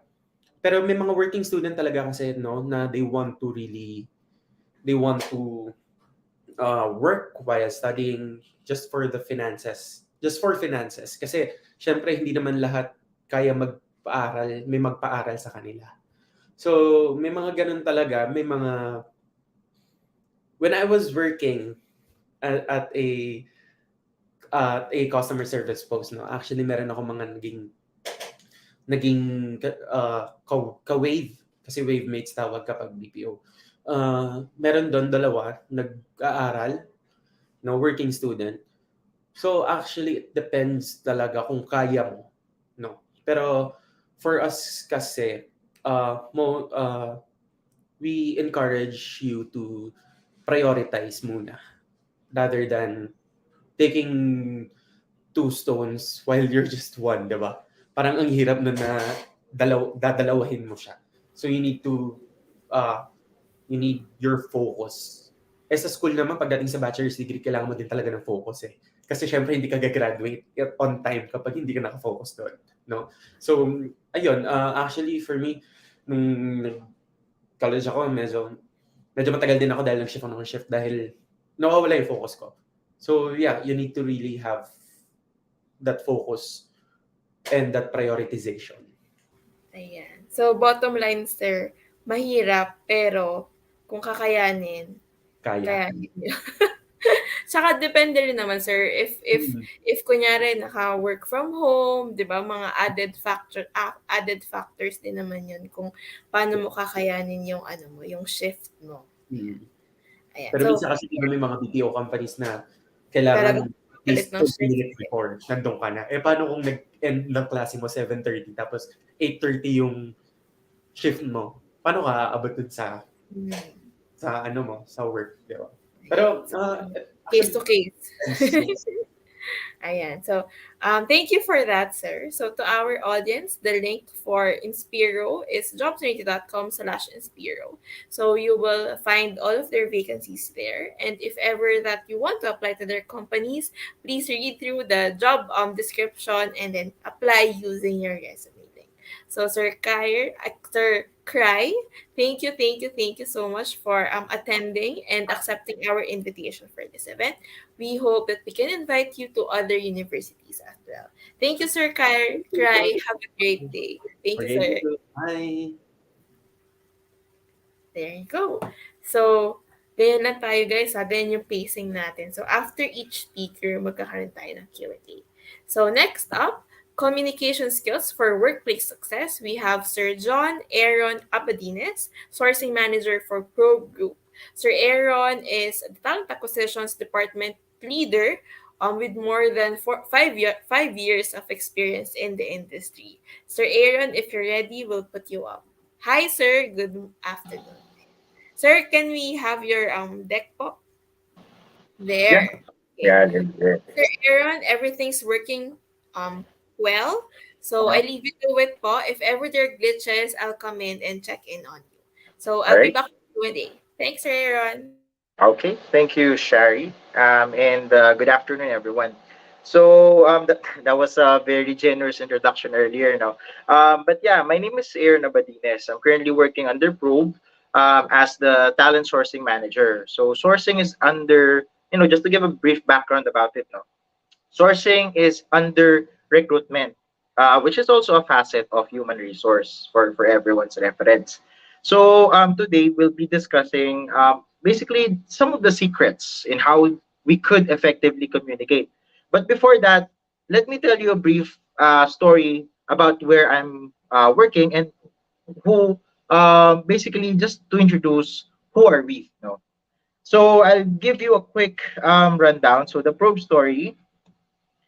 So one of the things that our CEO would like to share with everyone that he meets, especially those who are joining the company, is that we'd like to think when Probe CX employees leave their home headed for work, they're headed for life. So just it can be open to a lot of interpretations or different interpretations.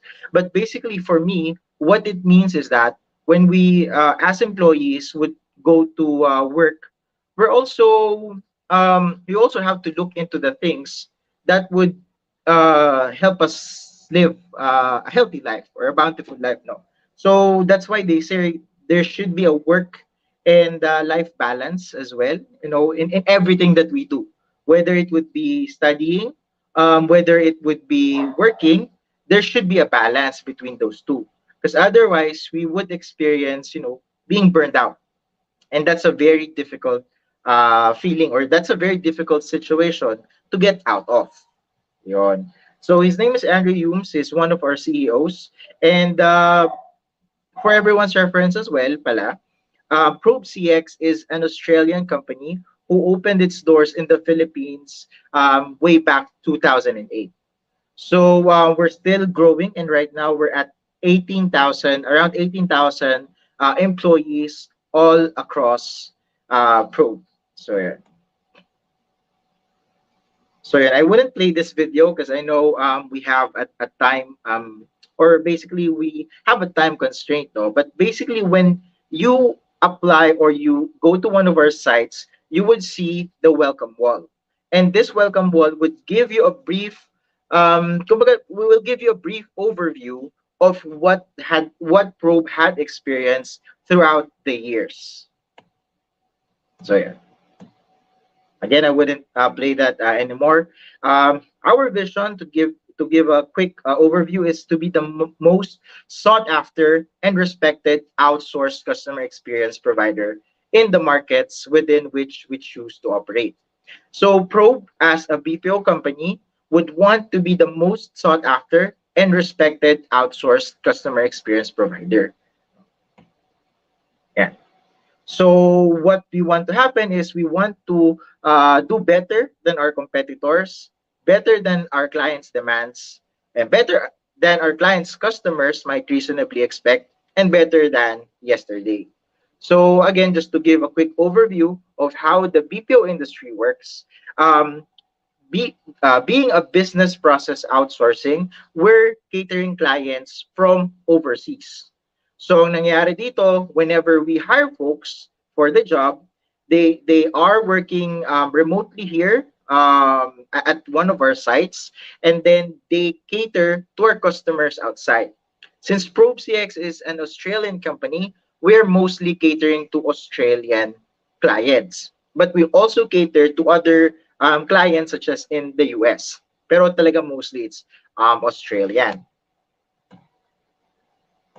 So yeah, as I mentioned, the Philippines launched, or ProbeCX was launched in the Philippines way back 2008.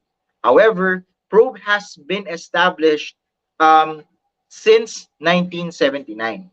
So just I wouldn't go over this na no kasi masyado siyang mahaba. But basically, the company started in 1979 and is still growing. And right now we are, as I mentioned earlier, at 18,500 employees and counting. So what we are doing, basically, to conversations, to collections, processing and field service, plus shared services and knowledge services. So what does that mean? Yep. So we are a leading customer experience organization operating across the Pacific, Asia, and North America. So as I mentioned earlier, no, we're handling a lot of clients as well. And one of the benefits in working with us is we have employee benefits, the culture of its people. We have a lot of career opportunities. We are also diversified. We also focus on the health and well-being of our employees, and we definitely are in line with the social responsibility. So you can connect with us through our website, or you can also connect with us through our basically our jobs 80 site at jobs180.com/pro, as mentioned, as shared earlier. And so this is just an overview of the company. We also had a digital copy of one of the books that were authored by our CEO Andrew Humes. So if you have time and resources to do so, you may view the digital copy of this. So just to share what our support is, on top of customer service hiring, or on top of us hiring for customer service, we are also hiring for these positions. We have IT, we are also hiring payroll, human resources, recruitment, training, admin and facilities, and health, safety, and well-being as well. So yeah, and just to give a snapshot of how it is with Probe CX, you can see there are a lot of events that we are doing within the company, um, including yung mga Halloween. We also have events during Christmas or whenever there are holidays. We make sure to be significant for our employees. No? So we're also one of the things that sets us different from other companies is we also have MaxiCare, or we're actually partnered with MaxiCare to provide healthcare benefits to our employees and to also provide mental health or well-being to our or to drive the well-being for our employees. So yeah. So, I guess since you are already familiar with Probe CX as a company or as a whole, I'd like to share in a few secrets with you. Because as shared with Sir Cray before, no, one of the important things that we have to learn when we are applying for or in the BPO industry is communication skills. And not only that, no, kasi communication skills, even as a student, or let's just say everywhere that we go, it's really imperative or it's really important for us to effectively communicate. No? It's easy for us to talk. Yan ang masabi ko, madali sa ating magsalita. It's easy for us to express our thoughts, whether it would be in Tagalog, in English, or if you know another language, it would be, it is easy. It's easy for you to say what you want with other people. But the problem there is, how do we effectively communicate with other people? So just to share a secret with everyone, no.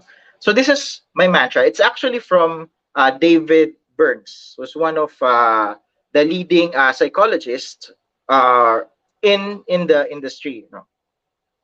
So he says that there are actually 5 secrets to effective communication, which is broken down into 2.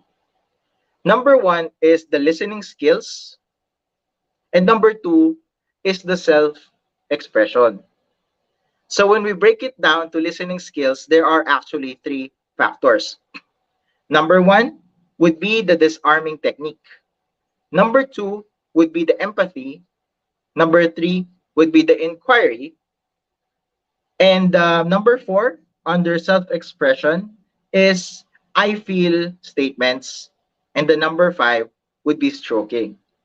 So I guess most of you may be asking, no, what is this exactly? What does this all mean? Because when we think about it, how do we relate listening skills to disarming, no? Kasi what do you think about when you say disarming? Siguro I'm not sure with you guys, but when they say disarming, parang I think about it, during war or during times of crisis, or at least when disarming a bomb or anything like that. So it somehow connects it to something negatively, but that's not the case. Later on, we'll learn what that is all about. Number 2 would be empathy, and number 3 would be inquiry. 4 would be I feel statements, and number 5, which is very vague, no? Stroking. What is it all about? So we learn more about that on the next few slides. And again, I would really appreciate it if everyone would pay attention, no? Because this does not only apply when you are applying for a job, but this also applies to our everyday life. No, whether if we're talking about a relationship with someone, whether it would be a platonic relationship, whether it would be a romantic relationship, professional relationship, or any relationships, they are all built in by communications. When we are making friends, when we are making colleagues, no, or making acquaintances, it all um, drops down to effective communications. So the disarming technique. So what is the disarming technique? That means that whenever you are listening to someone, you have to find some truth in what the other person is saying, even if it seems unreasonable or unfair. Most of the times, we encounter issues with miscommunication. No? Kasi we have a lot of, what do you call this? We have a lot of methods on how we communicate with other people. Before, it was just us sending letters to people outside or overseas, no, to our friends and family members who live overseas. The only way we could communicate with them is via snail mail. But right now, we're able to communicate with them through text, through email, and even through the use of social media. So going back to what I was saying earlier, no, what is the disarming technique? So this means that whatever your partner is saying, or the one that you're speaking with or you're communicating with, you have to make sure that you try to find some truth in what they are saying. You know, it's really difficult for you to do kasi you wouldn't know, or it's hard to discern what's right from wrong. And basically, your experience as a person would also drive this, no? Kasi you would know when you were a kid, like for example, when you were a kid, pag sinabi ng daddy mo na oh, ito magic, ipapakita ko sa'yo, nawala yung piso. And then, you're going to ask, saan napunta yung piso? Your dad would probably say na, kinain ko na yung piso. No? So, you as a child would believe into what he is saying. Kasi you don't have that much experience compared to habang tumatanda ka na, you're learning, and you know for a fact that what he's saying is not true. Sabi mo na pag tumanda ka na, hindi mo naman kinain yung piso Ang ginawa mo lang, tinago mo dun sa bulsa mo Tapos sabi mo, magic. No? So that's also the same as the disarming technique. No? So again, you have to find the truth in what the other person is saying, even if it seems unreasonable or unfair. Because chances are, if it feels unreasonable for you or if it feels unfair for you, there may be a disconnect between you and your or the person that you are listening to. No. So that's the listening skills, or that's part of the listening skills, which is the disarming technique. Okay. So next, we also have what we call empathy. So what does empathy mean? No. So empathy means you're putting yourself in your or whoever you're listening to in their shoes. So ano ibig sabihin nito? So number one, di ba, nasa disarming technique tayo. So you already find out the truth and what the other person is saying. So next would be empathy, wherein you put yourself in your or who you're communicating to in their shoes. Try to see the world through their eyes. No, and it goes well with everything, even in customer service. No, one of the things that we always teach our people is for them to be empathetic with the other party. So put yourself in their shoe. No, for example, someone would talk to you saying na, ay, na-late na naman ako sa trabaho kasi na-late ako sa trabaho kasi sobrang traffic. So instead of saying to them na, kasalanan mo yan, dapat inagahan mo na gumising, no? Which is, in a sense, it's true, di ba? It's because of them that they did not wake up early, kaya na-late sila. But again, as what this says, no, put yourself in their shoe. Try to understand bakit sila na-late, no? So, going back to my example earlier, na-late ako sa trabaho kasi ganito, kasi ganyan. So, you ask the other person, bakit ka na-late sa trabaho? It's because my dog died and I had to I had to put him or her down and I had to stay with my dog for before he goes out or she goes out, di ba? So, in a sense, merong dahilan kung bakit siya na late, no?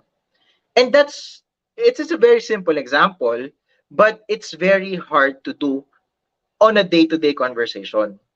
Kasi madali lang mag-ano eh, it's easy for you to provide resolution, but it's hard to speak or to look another person in the eye and feel what they're feeling.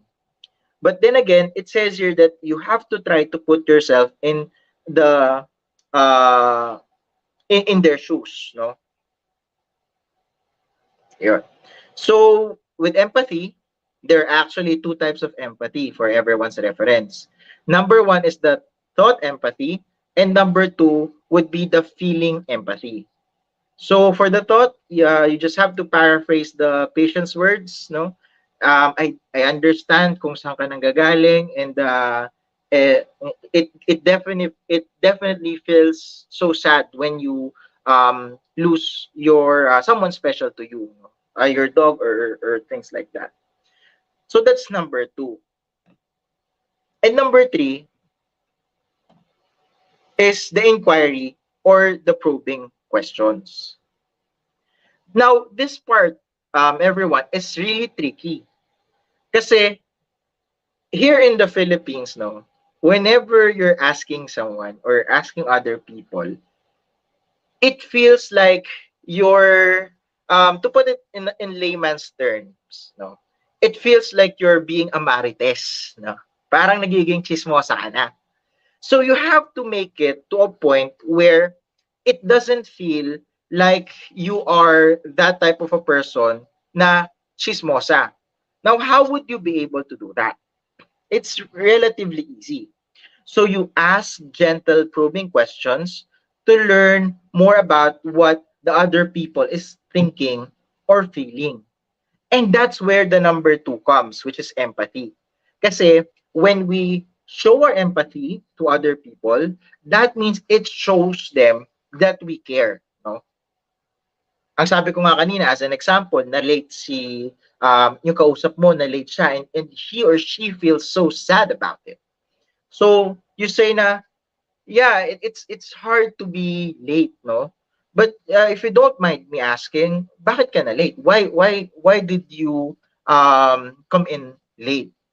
So it doesn't feel like you are it doesn't feel like you're being a marites, but rather it feels like you care because you place the empathy first, no? Right. So yeah, that's what inquiry is.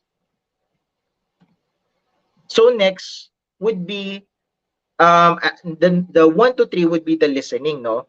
And then the fourth one would also all relate to, as I mentioned before, it would relate to the self-expression. So ito naman is you talking. So earlier, it was you who was listening. The items from number 4 would be you as the speaker or as the one who's talking.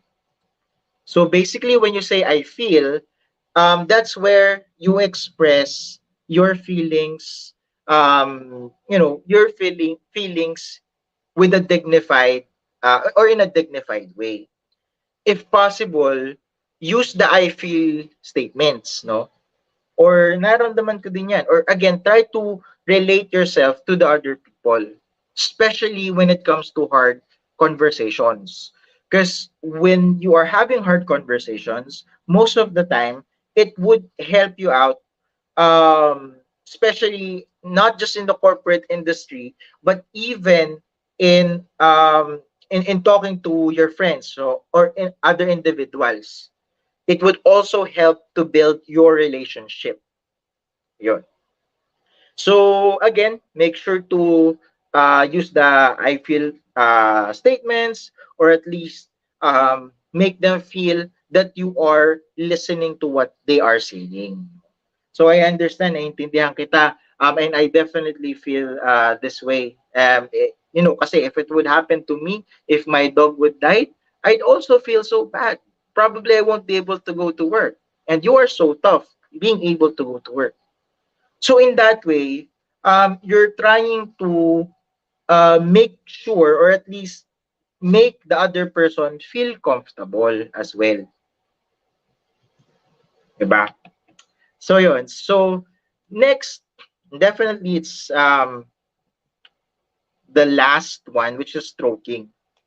So stroking means you have to find something genuinely positive to say. No? Even in instances where you are having an argument, kasi hindi lang naman to, yung communication is also not when you are feeling good or feeling in the mood. Communication would also refer to when you're talking with another person that you're having um, grievances with, or yung mga nakakaaway mo. Kasi truth be told, it's actually hard kasi madali lang gawin na to, disarming technique, empathy, inquiry. Kung ang kausap mo is someone that you are familiar with, someone that you're cordial with, it's easy for you to do this. But it's the different part is how you do this during an argument, let's say, or a debate. So stroking is where you find something genuinely positive to say, even in the heat of battle. No, you have to convey an attitude of respect, even though you yourself feels frustrated. So meaning, whenever you are talking with someone, always end it to a point wherein you'd want to say it positively. Isa nga sa mga nabasa ko sa social media is this, no? Instead of saying na you're sorry for what happened, you're sorry for being late or so, try to say, sabi nila, try to say thank you daw, no? Meaning, hindi yung parang I'm sorry for your loss, papalitan mo na thank you for your loss. That's really inappropriate. But what I'm saying is, instead of saying I'm sorry that I'm late, say na thank you so much for waiting for me, no? So to your friends, thank you so much that you did this for me. So yon. So that is the fifth one, which is stroking. So basically, ang sabi naman ni David Burns dito, we have to listen with an ear. That's EAR, no? Siyempre kasi hindi naman tayo magli-listen with the eyes. Not unless, we have difficulty in hearing. But he says we have to listen with an ear.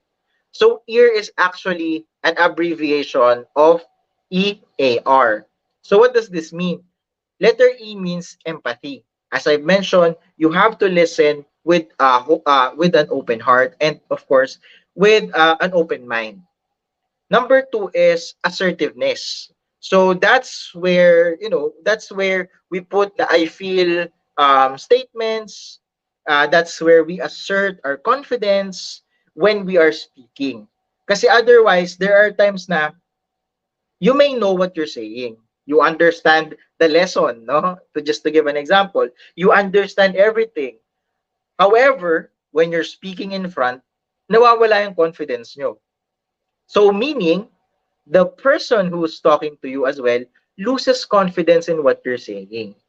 Kasi, my question to you, no, would you believe a person who is talking basically confidently versus a person who is slouching, no?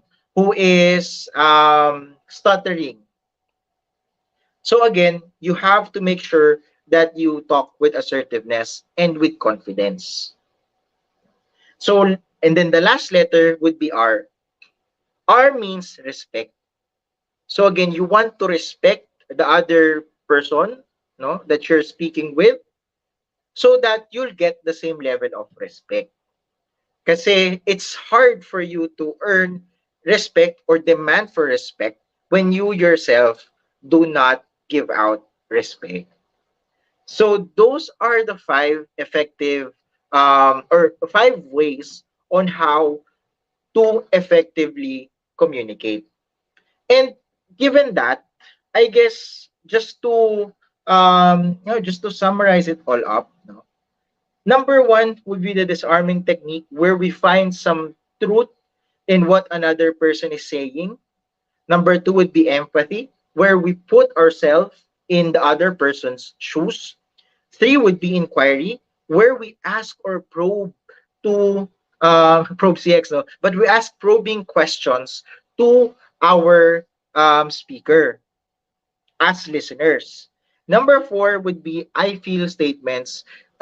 When you're talking again, instead of it being all about you, kasi ako ganito, ako nung time na to, ganyan. Chances are kasi when you use the word you, it feels like you are selfish. Kasi it's me. It's all about me. Everything that I say is about me.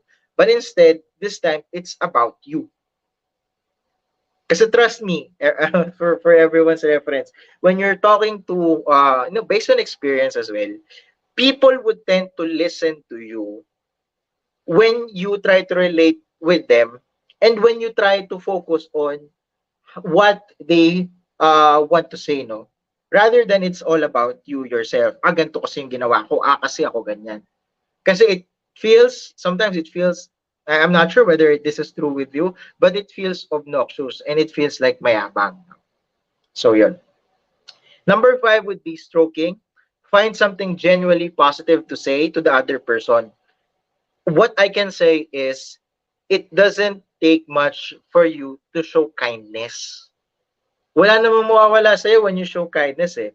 And it's the cheapest way to build someone up, no? To to build someone up.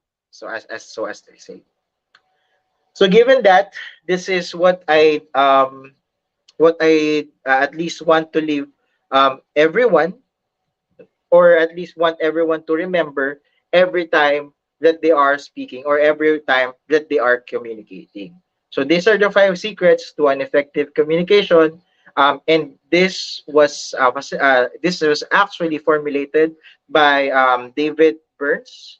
So if you want to read about this, you may Google this up online. But I want to share what I am using, and up until this date, let me tell you, I've experienced how effective it is, how it changed my life, how it changed the way that I communicate with other people and my relationship to other people in a positive manner. So given that, I'd like to thank everyone for listening, and I guess Shari will open up the floor for any questions if anyone has any questions. Thank you for that, Sir Aaron. So, sir, tama-tama, may nag-aantay na tayong question dito. Okay. So, here's a question from the crowd. What are the possible barriers in effective communication? So, what Wow. is an effective communication? Wow, definitely a very good question. No? There are a lot of factors that may affect effective communications, especially right now since we're communicating, and most of us are on a virtual setup. One of the things that may hinder us from possibly effectively communicating is the basically the system, the signal, no? Kung malabo yung signal natin, possible na magkaroon tayo ng barriers in effective communication. Number two is when we're chatting. So when we are chatting other people, iba-iba kasi yung nagiging natin eh. Iba kasi yung nagiging interpretation. I don't know if you already watched this, no, but I saw a video na I think it's Key and Peel, yung pangalan ng video, where the other people is saying things na he thinks is positive.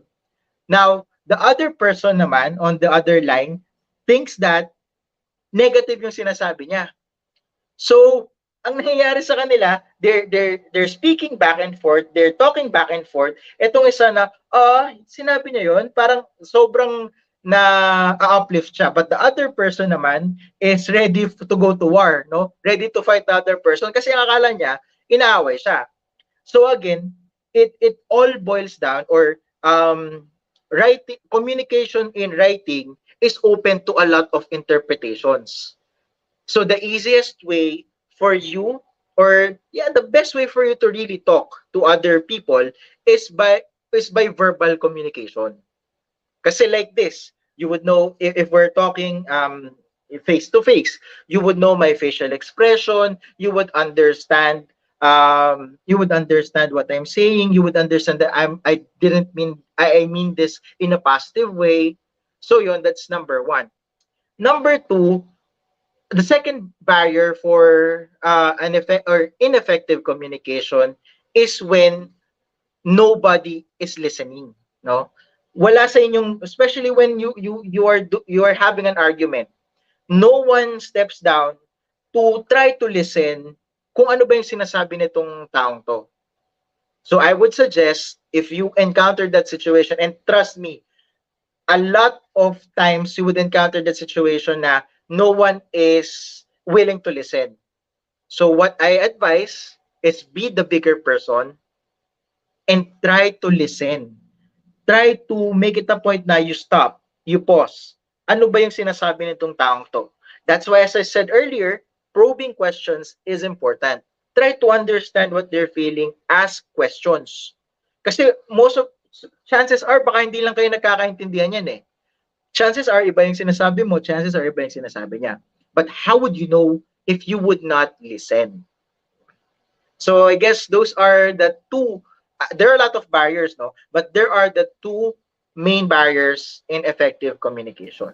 Number one would be the message which is open to interpretation, and number two, people who tend to not listen. Yun. Ayan. So, thank you for that, Sir Aaron. So, I'm sorry, sir, we have no more time. So, I will need to proceed to the next speaker po. But, sir, Yeah. on behalf of SICM and, of course, of our team over at Jobs 180, we thank you for accepting this invite po for this event. Thank you, Sir Thank you, Aaron. and thank you as well, Shari, and the entire people. Thank you. Thank you, Sir Aaron. Have a great day. Yeah, so sana ma-invite pa po natin si Sir Aaron for the next um webinar naman in other universities. So fast forward to our last and final speaker for this afternoon. We have Ms. Cherryl Decripito, BSN RN, Nurse Manager for General Medicine 1 over at Makati Medical Center. Ms. Cheryl graduated from the Pamantasan ng Lungsod ng Maynila with a degree of Bachelor's of Science in Nursing. She is a candidate to complete the Master's of Arts in Nursing major in Nursing Administration at the University of Makati. She is an expert in handling adult and pediatric populations, including high-risk populations, high-risk population group of patients. Ayan. Ms. Cheryl? Hi, ma'am. Good afternoon. Ayan. Hello, good afternoon, Miss Sherry. Ma'am, can we share your deck? Ayan. So, ma'am, it's up. So, ma'am, I leave mabilisan na lang po. I'll leave you the floor and I'll go back for Q&A. Thank you, Ms. Cheryl. Thank you, Miss Sherry. So, good afternoon. Again, I am Chua Decripito, one of the nurse manager from Makati Medical Center, and I'm going to present to you my topic, the new normal world of work, enabling change and career path through effective decision making.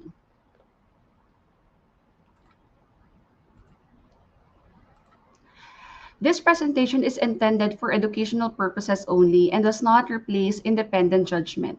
Information that will be presented is continuously evolving, and there is no conflict of interest or restrictions related to this presentation or related materials. The presentation may contain materials which the copyright owner has not explicitly authorized. So before I discuss my topic, let me introduce to you my second home, Makati Medical Center. Makati Medical Center is a premier hospital in the Philippines for over 50 years. We are located at the heart of the country's primary central business district, which is Makati. With a 600-bed capacity, we delivers quality and compassionate services through its highly skilled, competent, and board-certified physicians, nurses, allied healthcare professionals, and management staff, in which we are equipped with modern facilities and state-of-the-science medical equipment and technology. We are also accredited by the Department of Health or DOH and the PhilHealth's Bench Book of Standards as a Center of Excellence and is accredited as a Mother Baby Friendly Hospital under the Mother Baby Friendly Hospital Initiative Program of DOH, the United Nations Children's or UNICEF, and the World Health Organization or WHO. We are also accredited by the International Certification Body, which is the Joint Commission International or JCI, a public acknowledgement of our world-class service and continued dedication to quality patient care. So, of course, with that, we would like to take this opportunity to invite you and your friends to our growing healthcare team. So, Makati Medical Center is both open for clinical and non-clinical positions. So we make it possible to you that you are one step closer to your dream by just scanning the QR code on your screen or type the URL in your browser or make a resume link to apply to your position at jobs180.com or jobs180.com/Makati Medical Center. Ayan. So ano bang objective natin this afternoon, no? At the end of the session, we will be able to realize the new normal at work for clinical and non-clinical positions, identify innovative strategies to ensure work-life balance in the new normal, determine strategies to apply effective decision skill in achieving a work balance, and value the important characteristic to adopt with the new world of work setup. So what is new normal, di ba? After the COVID-19 pandemic has emerged, we have suddenly been forced to adopt to new normal, di ba? We experience work from home setting, also parents homeschooling their children in a new blended learning setting. We also experience yung lockdown, yung quarantine, and of course yung mandatory wearing of face masks and face shields in public. So, since when the COVID-19 pandemic has introduced, or the COVID-19 pandemic has introduced many challenges and demands to business owners, managers, and employees. Actually, during the early months of the pandemic or the outbreak, almost everyone shifted to working from home, where we saw naman a huge boost of productivity and contentment. And at the same time, syempre may mga challenges din yan, no? So we experience a lot of challenges such as yung loneliness and lack of socialization. So decision point, choosing your career. So with thousands of options, di ba, how will you choose a career that is right for you? Di ba, kung iisipin, if you don't have any idea yet, or if you don't have any idea of what you want to do or what you want to become, di ba, parang yung task ang complicated, ang hirap, hindi mo alam kung saan ka mag-start. But fortunately, it is not. Okay? So let me just share to you my experience way back. O, di ba? Way back, di ba? When I graduated in 20-something, o sige, in 2010, ayan. So ito yung year na kung saan almost all the hospitals were freeze hiring. Okay? So, ang hirap pumasok sa lahat ng hospital talaga. Like, ibibigay mo lang yung resume mo, walang tumatanggap kasi almost full na talaga yung drop box nila. Okay? So, by that time, a lot of my batchmates, no, nag-decide sila na mag-shift na lang ng career pathway. So, may mga nag-call center, may mga nag-medrep, merong nag-tayo ng own business nila, and then may mga iba kasi yung family nasa abroad or nasa ibang bansa. So, pumunta na lang sila doon and they waited for their opportunity na lang. Okay? So, ako, syempre, ang dami ng mga nagpaplano sa paligid ko, di ba? So, doon lumabas yung tinatawag nating peer pressure. Pressure, hindi lang sa mga friends mo. Syempre, naririnig mo, oh, ano na dito, apply ka na dito, mataas ang signing bonus. O, apply ka na dito, madali lang yung work dito, no?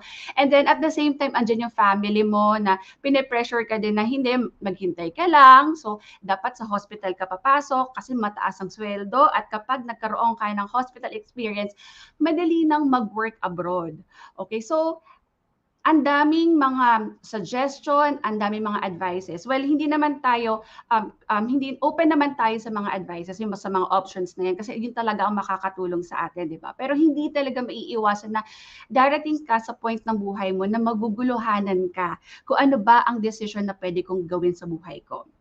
So what I did was focus, okay, nag-focus lang ako, inalam ko ano ba talagang gusto kong mangyari sa buhay ko. So I decided na magsistick ako doon sa plan ko na magiging nurse ako sa isang hospital. Okay, kung maghihintay ako ngayon, okay, so be it, susuhurin ko lahat ng mga hospital sa Metro Manila, magbibigay pa rin ako ng resume, and at the same time, gumawa ako ng another options, which is, nag-apply din ako sa ibang company, at sa ibang job position, which is also related doon sa chosen career ko. So, I applied for company nurse, school nurse, clinic nurse, community nurse. And then, one day, may isang company sa Binondo texted me that they were inviting me for an applicant interview. So I went there. So I tried I tried going there, and then nag-undergo ako ng applicant interview, and then they asked me bakit ako nag-apply sa kanila, which yun naman talaga yung common questions, di ba, kapag nag-a-apply ka. So I tell them honestly na actually the reason why I was here is that close hiring po kasi sa lahat ng hospital, at nahihirapan po talaga akong mag-apply as a nurse in the hospital. Okay? And without second thought, na hindi ko alam kung kapag sinabi ko ba to, tatanggapin ba nila ako or not, no? Sinabi ko sa kanila na if dumating yung chance na bibigyan ako ng opportunity na makapag-work sa hospital, I will still grab the opportunity. Okay? So, sinabi ko yun without thinking na, okay, sige, bahala na kung tanggapin nila ako or hindi, at least may magandang experience, di ba? And then the next day, ayan, fortunately, they texted me, and then sabi nga nila, hired nga ako, and then ginamit ko yung time na stay ko doon na matuto at may ma-develop ako, okay? For 6 months that I stayed there, I tried to develop my interpersonal and my communication skills, okay? Pagka sa company, ang mga empleyado, iba-ibang character yan, iba-ibang generation yan. So, age nila nag-range from early 30s to mid-50s, okay? So, ako as a company nurse at bilang pinakabata na empleyado ng company na yon, no? So medyo nahihirapan ako na mag-work doon. And medyo nahirapan ako mag-establish ng rapport at makuha yung trust nila. Pero sinabi ko sa sarili ko na I need to be firm, kasi ako yung nurse, ako ang company nurse doon, ako ang nakakaalam kung ano dapat ang i-educate ko para sa kanila. And fortunately, ayan, medyo umokay naman. I was able to get their trust. I was able to establish rapport with them, no? So, iba nga, naging barkada ko pa. And then, one day, di ba? Kasi dimension ko, 6 months lang ako doon, no? One day, one hospital texted me that they're inviting me for a training sa hospital nila. So, tama po yung pagkakarinig nyo po, training. So, there's no assurance na after that training, matatanggap ako or hindi. Pero sabi ko sa sarili ko, yun yung goal ko, okay? Kung training ito at matanggap ako or hindi, ang importante, I tried, okay? So nagpaalam ako dun sa company kung saan ako nag-work as a company nurse. And then I took the chance, the opportunity to undergo training with that hospital. So after 2 months, if I'm not mistaken, 2 months of training, naghintay pa ako ng 1 month na waiting game, no? And then first week of December, they texted me that they're inviting me to drop by and do the contract signing on December 10, 2012. December 10, 2012 marked my first day in Makati Medical Center. So, ano ba yung key takeaways, di ba? Okay, syempre sa bawat experience natin sa buhay, may mga lesson yan eh. So, I just want to share my key takeaways, kung ano ba yung mga, based sa experience ko, okay? So, hindi porket na naging effective to sa akin, magiging effective din sa lahat, okay? So, well, it's just, case-to-case basis pa din naman tayo, no? Pero, bibigyan ko lang kayo ng tip of advice lang siguro when you want to decide for your career pathway. So, una, find the best career that fits you, all right? So, syempre, kailangan you have to assess yourself and then make a list of careers that you think might match your interest and skills. And then after that, do some research about those careers kasi it will help you to narrow down your selection to a short list of career fields, okay? And then after that, once you're ready, you can pick a career field and then set a goals, make an action plan to achieve those goals, okay? Kung iisipin, ano, no, parang, o sige, ang dali lang sabihin sa'yo, di ba? Pero, with that, siguro, ang masasabi ko lang, just follow an organized process, okay? Organized process because this will really increase your chance of making a good decision, all right? So, okay. Next is work-life balance. Ano ba yung work-life balance na sinasabi natin, di ba? As we all know, work-life balance is the state where a person chooses to equally prioritize the demands of work and career and the demands of their personal life. So ano ba mangyayari if we have lack of this balance, di ba? He or she has more work and home obligations.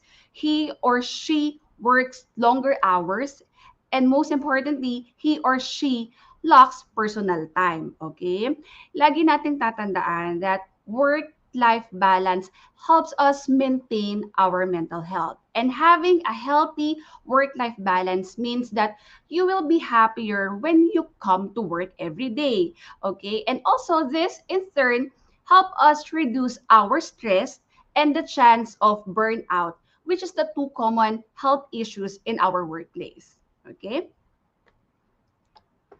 All right. So coronavirus disease as a catalyst for change, an early arrival of the future of work. Alam natin lahat yan. Nung nag-start ang COVID-19, halos umikot buong mundo. All right? The world of work has fundamentally changed because of the coronavirus disease pandemic. And nauso doon yung work from home in pajamas, ang naging commonplace ng lahat ng mga employees. And meeting virtually is increasingly mainstream. Okay? Sa office and clinical work, this new arrangement, especially flexible work arrangements, have challenged traditional relationship with employees and employers, work time and working hours, the work-life balance, and the relationship of individuals to work. Diba? 2 years ago, no nag-start ang COVID-19, the pandemic, di ba, na-experience natin na before you enter a certain place, di ba, we have this thermal scan, ay nakikita nyo, di ba? And it also, we have this checklist that you have to tell us if you have any COVID-like symptoms, kailangan mong i-declare yon. We also need to inform you also have to declare also if nakapag-vaccine na ba tayo, and also if we have any exposure to COVID-19 positive people, okay? And also sa corporate world naman, no, nauso talaga ang video conference if your employer wants to do a meeting with his or her employees. All right. As part of the ongoing efforts to reduce the transmission of coronavirus disease and help protect the health and safety of employees, public and private organizations have generally adopted remote work and arrangement, social distancing measures, staggered working hours, and other methods to reduce the presence of employees within work environment while also sustaining organizational activities. So ano ba yung mga changes na na-experience natin for the past 2 years, di ba? 2020, tama. Past 2 years, kasi magki 3 years na tayo this year. Okay? So, first, we have this home working, di ba? As you can, kung babalikan natin, di ba, ito talaga yung first action plan of most companies when the pandemic started. Okay? Para maging mas smooth yung operation nila, 'di ba? They provided their employees with with laptops, modem, 'di ba? Yung mga server access and all.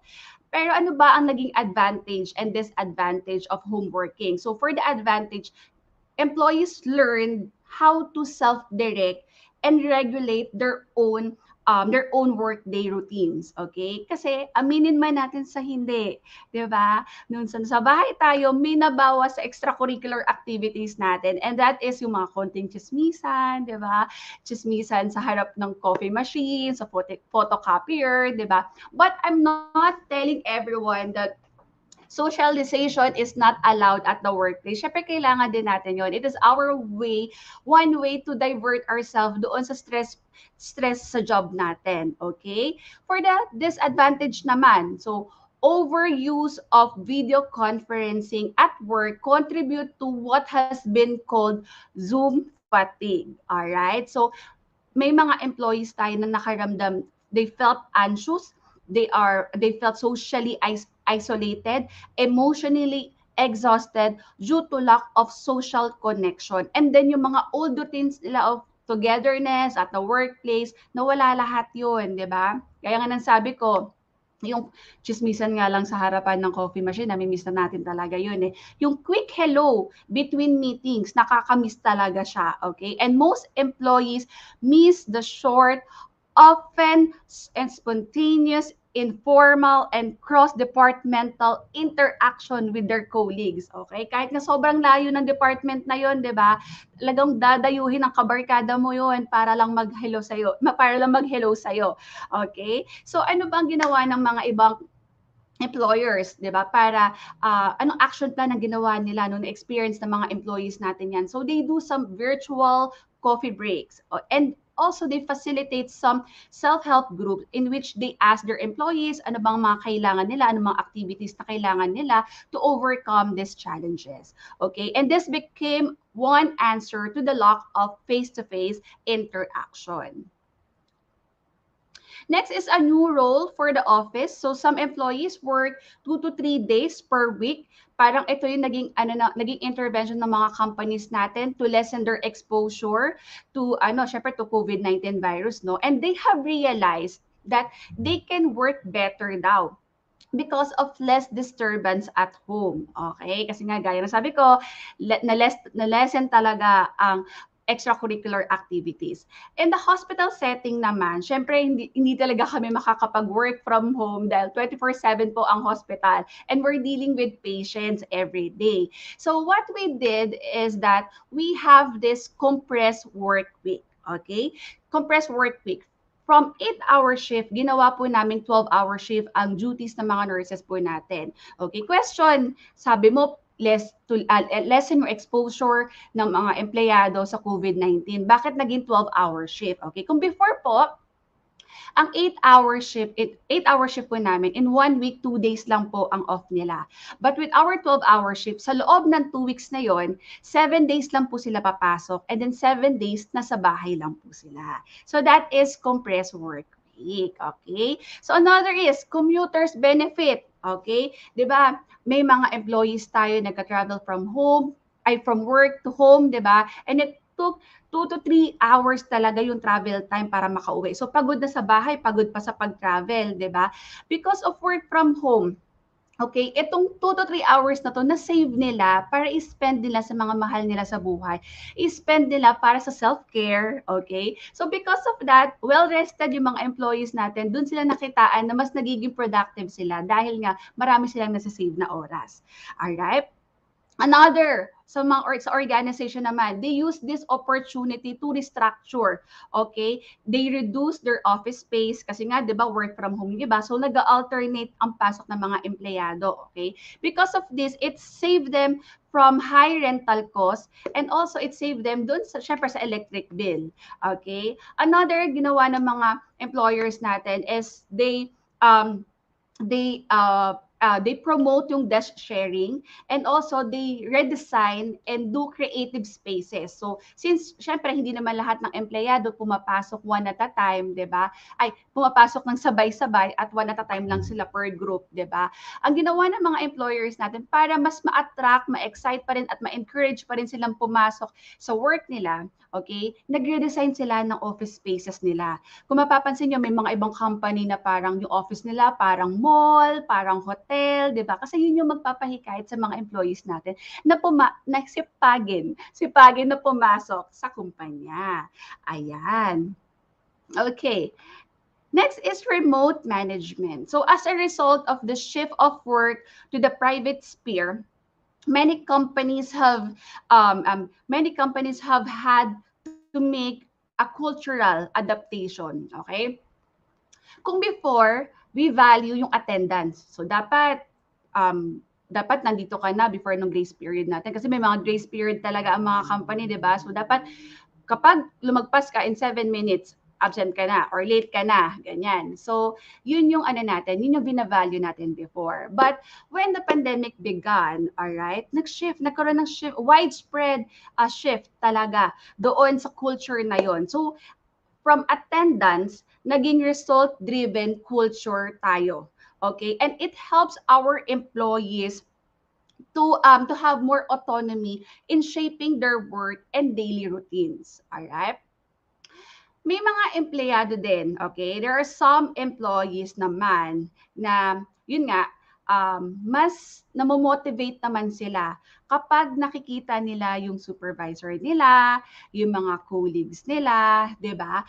And especially yung mga empleyado na sanay na talaga na everyday na kapag magbe-break, kasama talaga yung mga co-workers nila. At sabay-sabay silang kumakain sa pantry.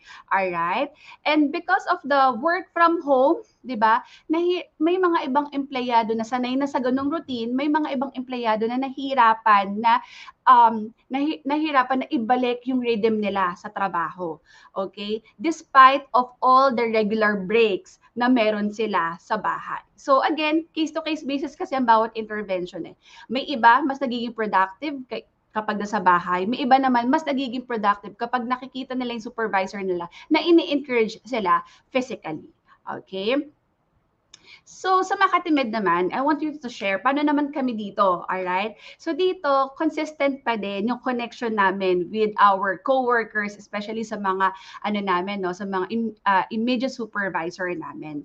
For the unit to timely update their nurse manager of their concerns dun sa unit, for the nurse managers to stay connected with their immediate superior and vice versa, we use the Viber as our means of communication. Every now and then, yun na talaga, everyday pala, okay?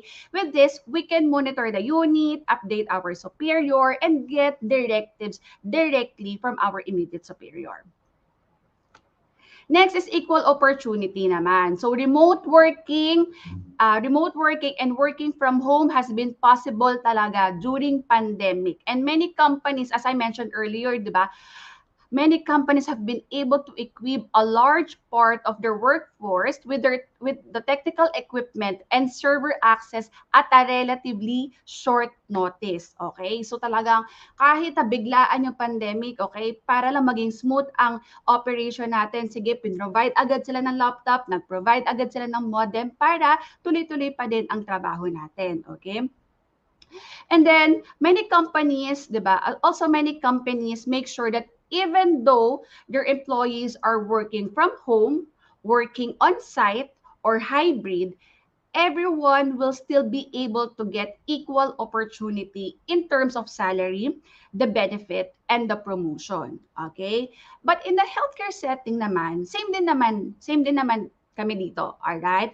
But if there is additional remuneration, like for example, the COVID allowance, yung SRA namin, yung high exposure allowance namin, di ba? Syempre, ang makakatanggap lang nito, yung mga employee na nandito on-site. Kasi sila yung exposed sa mga pasyente namin. Okay? Alright. Ability to identify with the employer. Okay? So before, kapag message ka for an interview, di ba? We prepare ourselves, okay? We prepare for ourselves for some personal or general questions, di ba? Minsan nagka-practice pa tayo kung paano sumagot, okay? We also practice yung good non-verbal communication and also we dress for the job and for the company, okay? But nung pumasok si nung pumasok si COVID-19 pandemic, no, nagbago lahat. So lahat ng lahat ng applicant interview natin, ginagawa na natin siya or fina-facilitate na natin siya through video call. Okay? In Makati Med, we do video call during the applicant interview. Okay? Applicant does not need to go to Makati Med. However, it doesn't mean that the applicant will not prepare anymore, okay? Kung pre-COVID nga, di ba, we prepare a lot. During this time, same pa din dapat, okay? You prepare for general typical questions, you also practice good non-verbal communication, and most importantly, you should have dress for the job or for the company, okay? All right. Okay. Next, forecasting key trends in the new world of work. All right. This trend may or may not happen, but according to different companies, no, all over the world, they foresee this trend that will manifest for the next few years. Okay. So ano-ano ba yung mga yon? So let's start with your accelerated digital transformation. So sabi nila, paperless na lahat, magiging tablet form na lahat. Okay? Actually, dito sa Makati Med, ginagawa na namin siya. Okay? We have this EMR or electronic medical record in which doctors and nurses can access the patient's account electronically. Kung nasa ibang unit man si doctor or kung nasa ibang unit man si doctor at gusto niya mag-order for his or her patient sa kabilang unit, pwede niyang i-access dun sa unit na yun, yung account ni patient, provided that after he or she orders, tatawagan din niya yung unit to inform and to notify them. Okay? And also, we have this Viber nga, no, as our means of communication.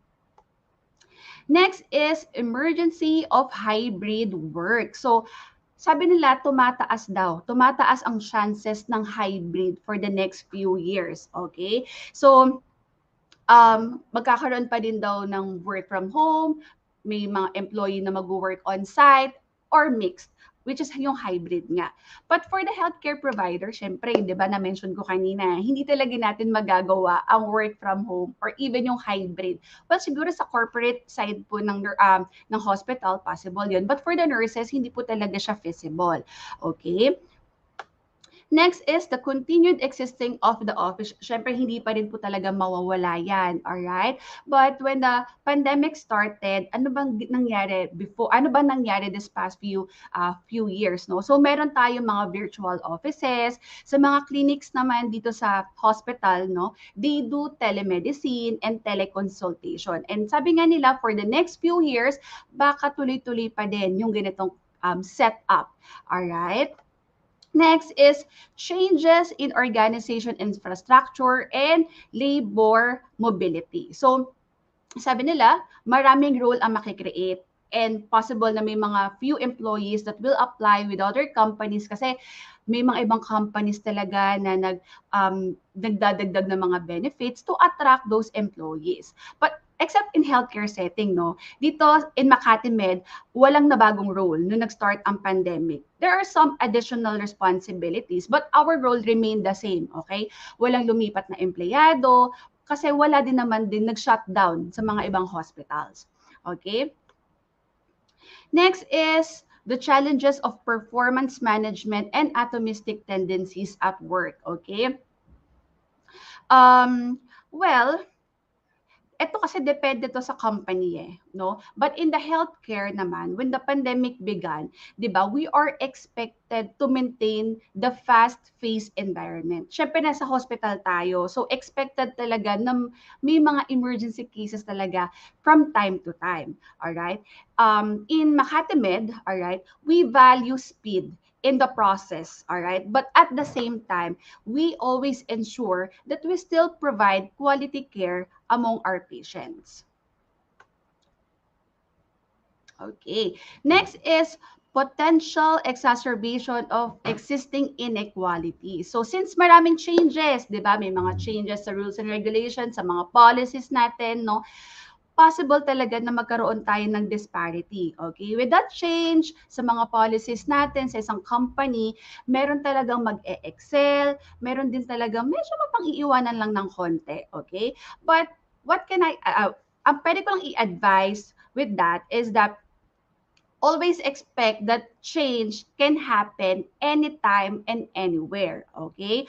All we have to do is just accept, embrace, and learn to cope up with that change, okay?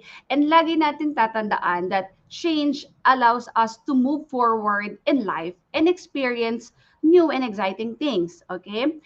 And syempre, if you don't actively work on evolving yourself, no, life can become stagnant then. All right? And because pinag-uusapan na rin natin ang change, all right? Alam naman natin na kapag nabago yung routine natin, stressful talaga siya.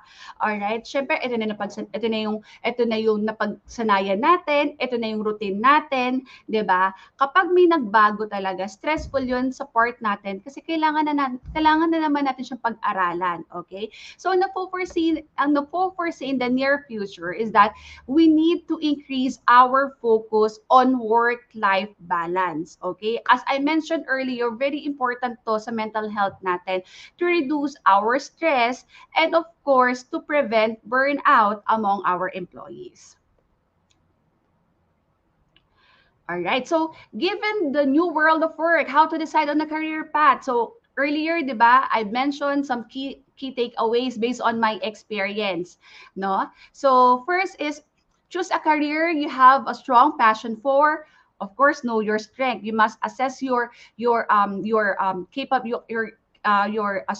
and then use it, 'di ba, during the process. And then of course, choose a career that fits your personality. Very important kasi to in assessing your personality before applying for a position. Next is know what the deal breakers are, okay? Alamin mo ano ba ang expectation ng company sa'yo at syempre, you must also share your expectation to that company. All right? Traveling and schedule changes. So, ano naman to common talaga siya na may experience mo talaga siya, especially dun sa mga companies na may shifting schedule, okay? Though some companies may mga consistent talaga na office hours, pero may mga nasa corporate talaga na nag-shifting na rin sila. So you have to prepare yourself for that shifting schedule. Pwede ngayong umaga ka, bukas panggabi ka naman, okay?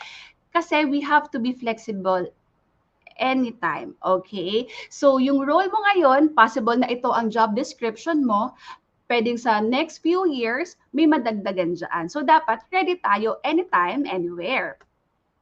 Next is money talks, monetary and non-monetary benefits. It's okay to ask for it's okay during the interview, it's okay to ask what is your basic salary ha.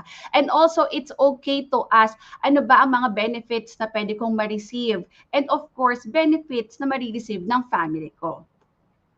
And then location, syempre gaya nga ng sabi ko kanina, no, travel time kapag nagka-travel ka almost 2 to 3 hours from work to home, stressful yan, okay? Stressful na nga sa job, pagod ka pa sa trabaho. So, dapat you need to consider your location. If kailangan mo, sa tingin mo, kailangan mong lumipat sa vicinity ng company, then so be it. Kasi kailangan mo rin i-preserve yung katawan mo, or kailangan mo rin i-preserve yung lakas mo. Alright?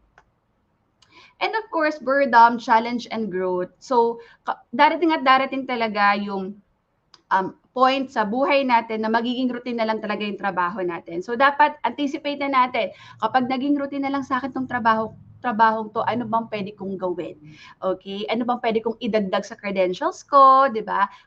Sa tingin ko ba, kailangan kong mag-aral ulit, mag-masters? So, dapat i-anticipate na natin yun para tuloy-tuloy ang progress ng career natin.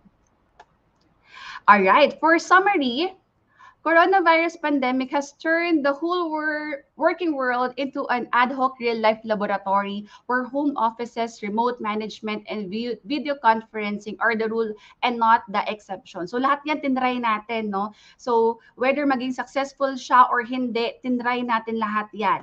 Okay? The long-term effects of this experiment are not yet clear.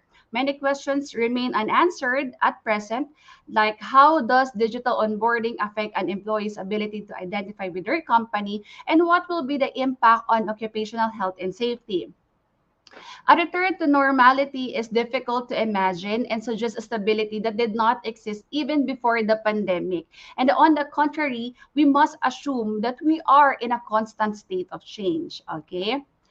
We also have to ask ourselves how we want to go down a gear, decompress our busy work days, and structure work in a way that promotes health. What skills do we need to move confidently in an uncertain, ever-changing world? And to find answer, we need to break out of old ways of thinking and rethink work in a spirit of collaboration with employees. And this requires courage, confidence, and positive attitude toward change, and it requires new culture. And lastly, choosing a major might seem difficult, but if you look at the various aspects of it and research different profession before you choose, you can use your major as a stepping stone to get to ultimate goals in your life. And of course, never forget they can always change your career later in life. This is the Okay. All right. So as we continue to adapt to the new normal, di ba? There are a lot of health protocols that are evolving to accommodate the needs of the public and make people safer while the pandemic is ongoing.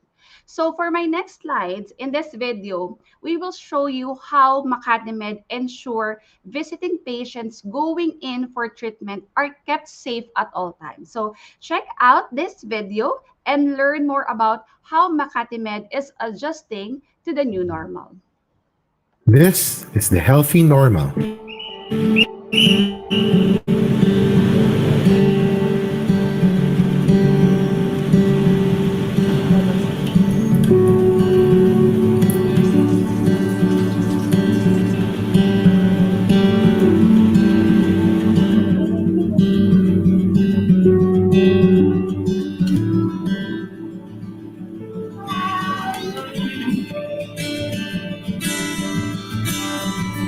Our children get proper and timely care.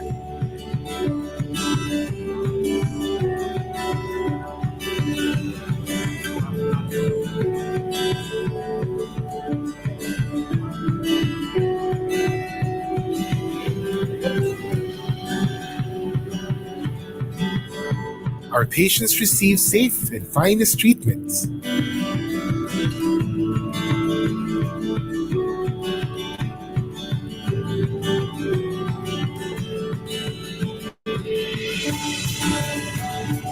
We are confident to go to checkups without worries or fear.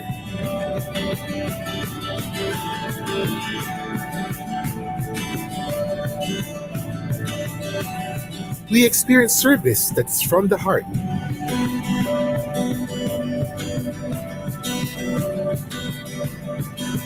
In Makati Medical Center, our patient safety is our top priority. Now is the time to take care of our health more than ever. No fear, no worries, because we are always safe in Makati Med.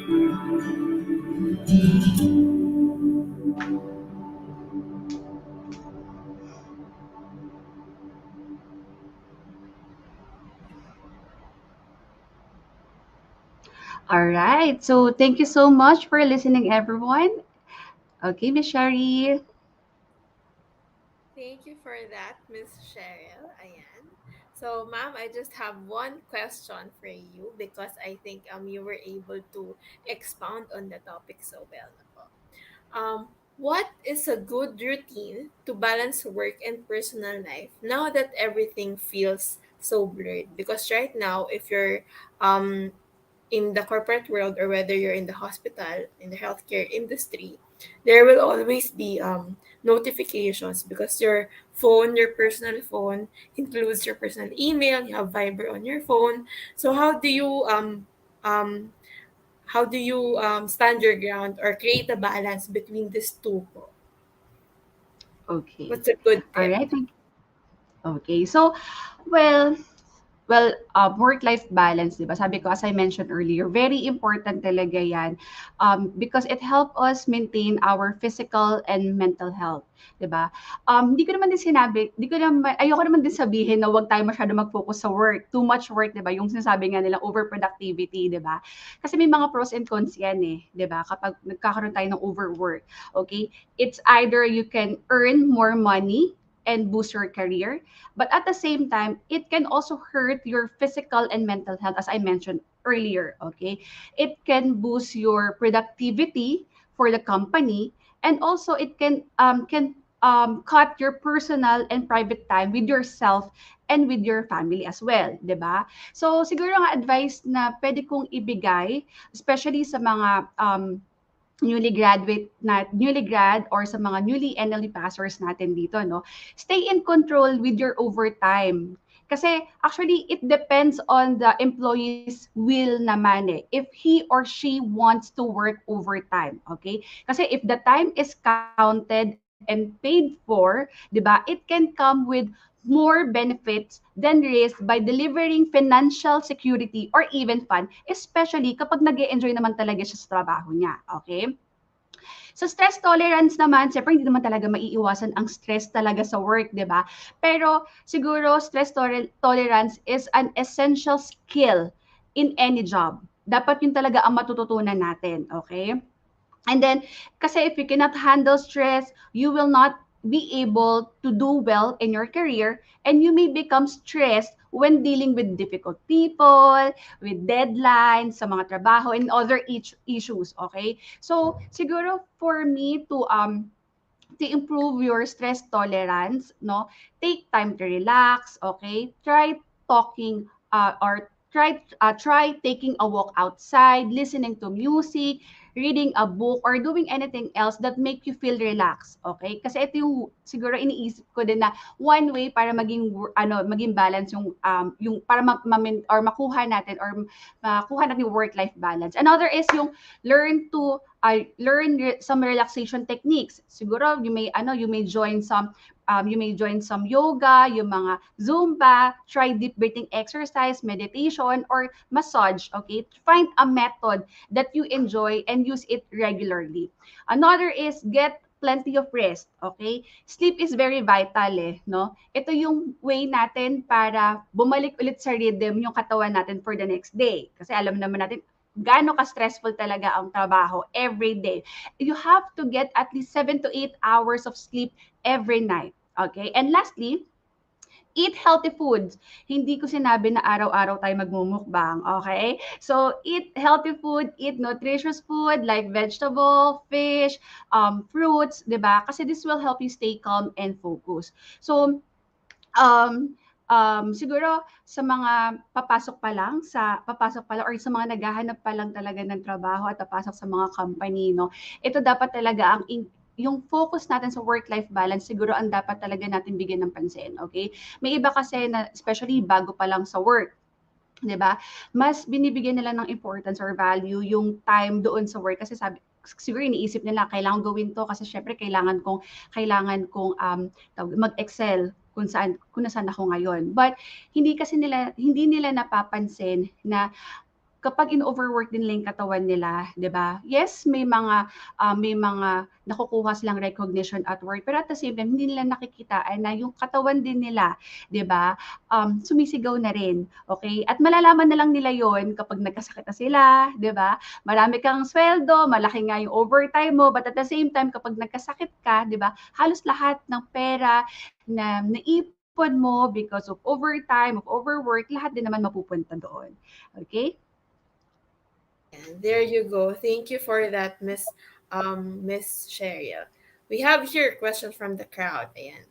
What is your advice to a fresh graduate? Ayan, good question. Okay. So, well, siguro sa mga fresh graduate natin, once na nakapasa na kayo ng Nurse Licensure Exam at nasa company na kayo, okay, lagi itong sinasabi sa mga bago namin, no?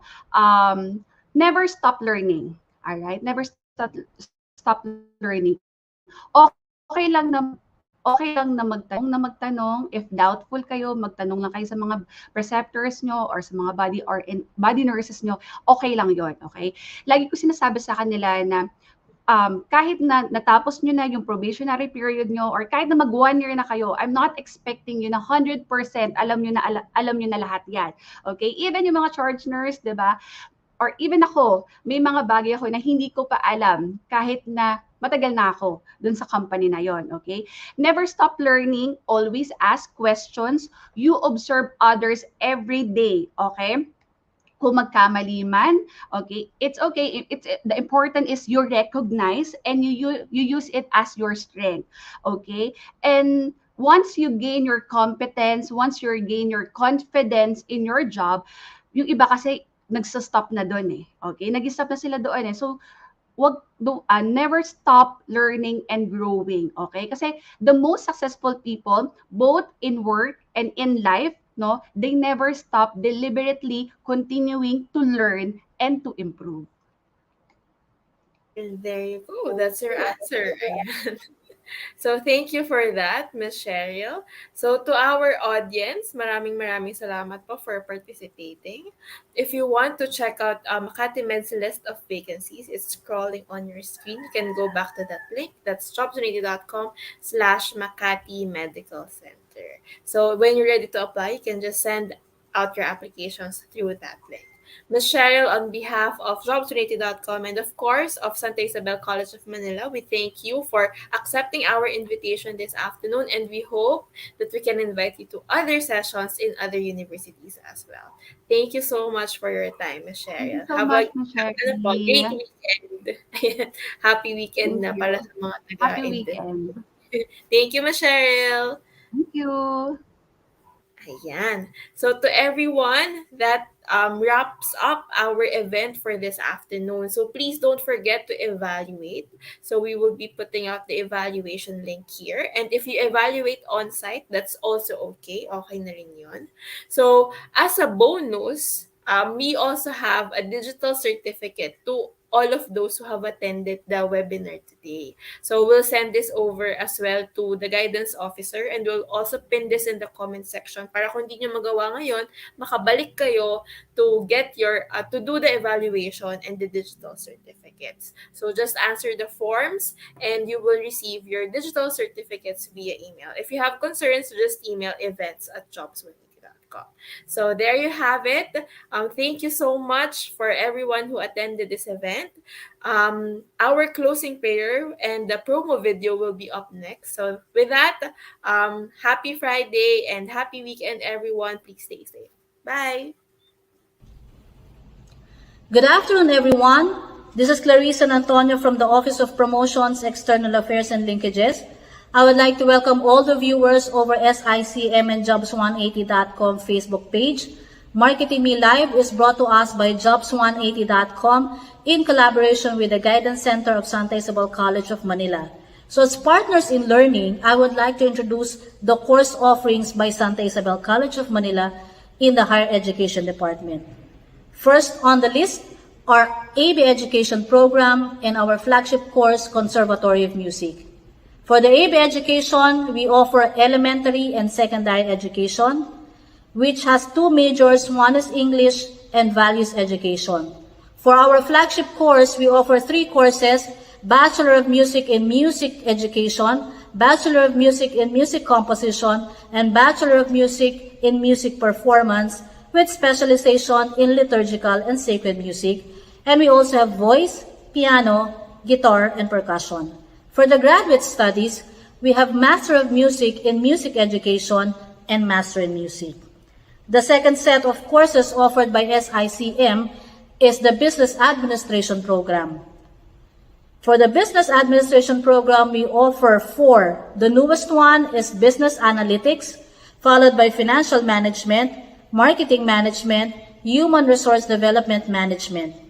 The other end is the Bachelor of Science in Accountancy. For both programs, we actually offer them in the morning and in the evening session as well. Those who want to work in the morning and study in the evening can avail of our evening program under the subsidized tuition scheme.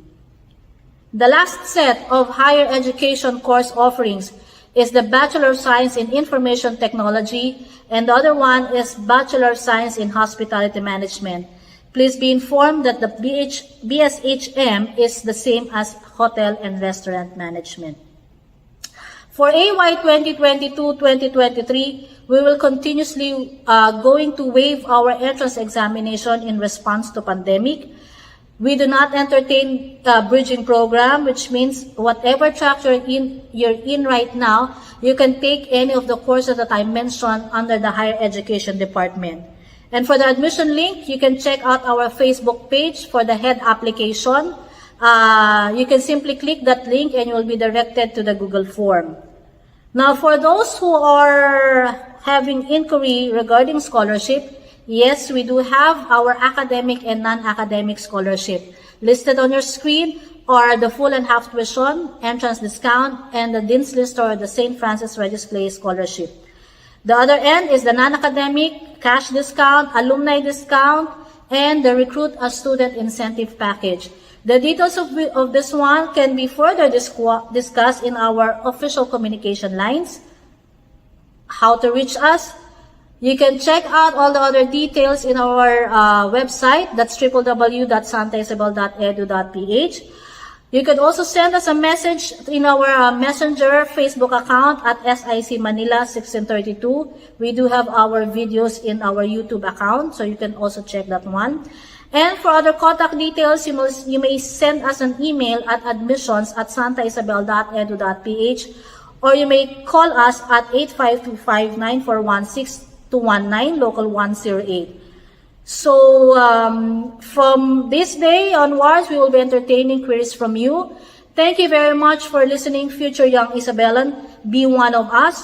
Allow Santa Isabel College of Manila to continuously breed your dreams and build your character.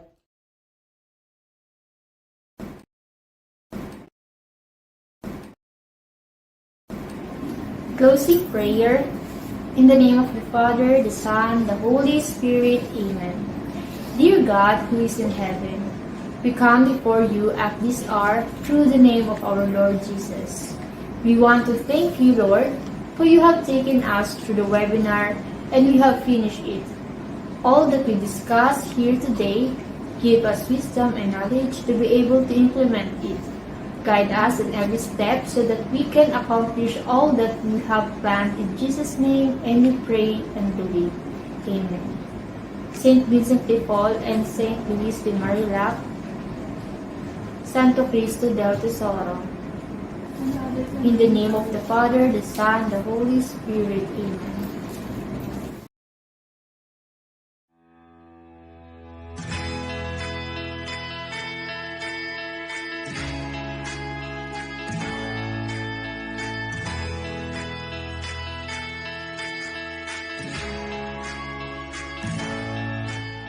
Jollibee Foods Corporation is one of the largest and fastest growing Asian restaurant companies in the world.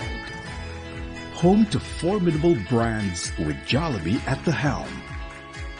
It operates over 5,800 stores spanning 35 countries across Asia, North America, and Europe. From its humble ice cream house beginnings to becoming a dominant industry leader, JFC's business model has sustained profitable growth for 4 decades, evidenced by its steadily increasing net sales, profit, and stock market performance.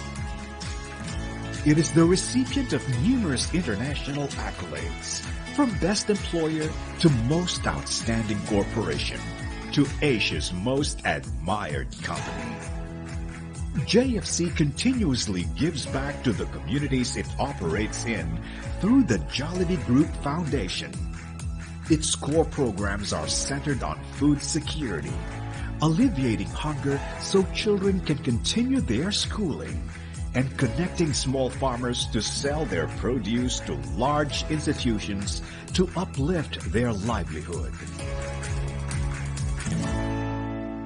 Through consistent taste superiority, outstanding value for money, and the highest quality of food, service, and cleanliness, coupled with the talent and commitment of its world-class organization expanding across the globe, JFC delivers on its mission to bring the joy of eating to everyone. Taking it closer to its vision of becoming one of the top 5 restaurant companies in the world. This is Jollibee Foods Corporation.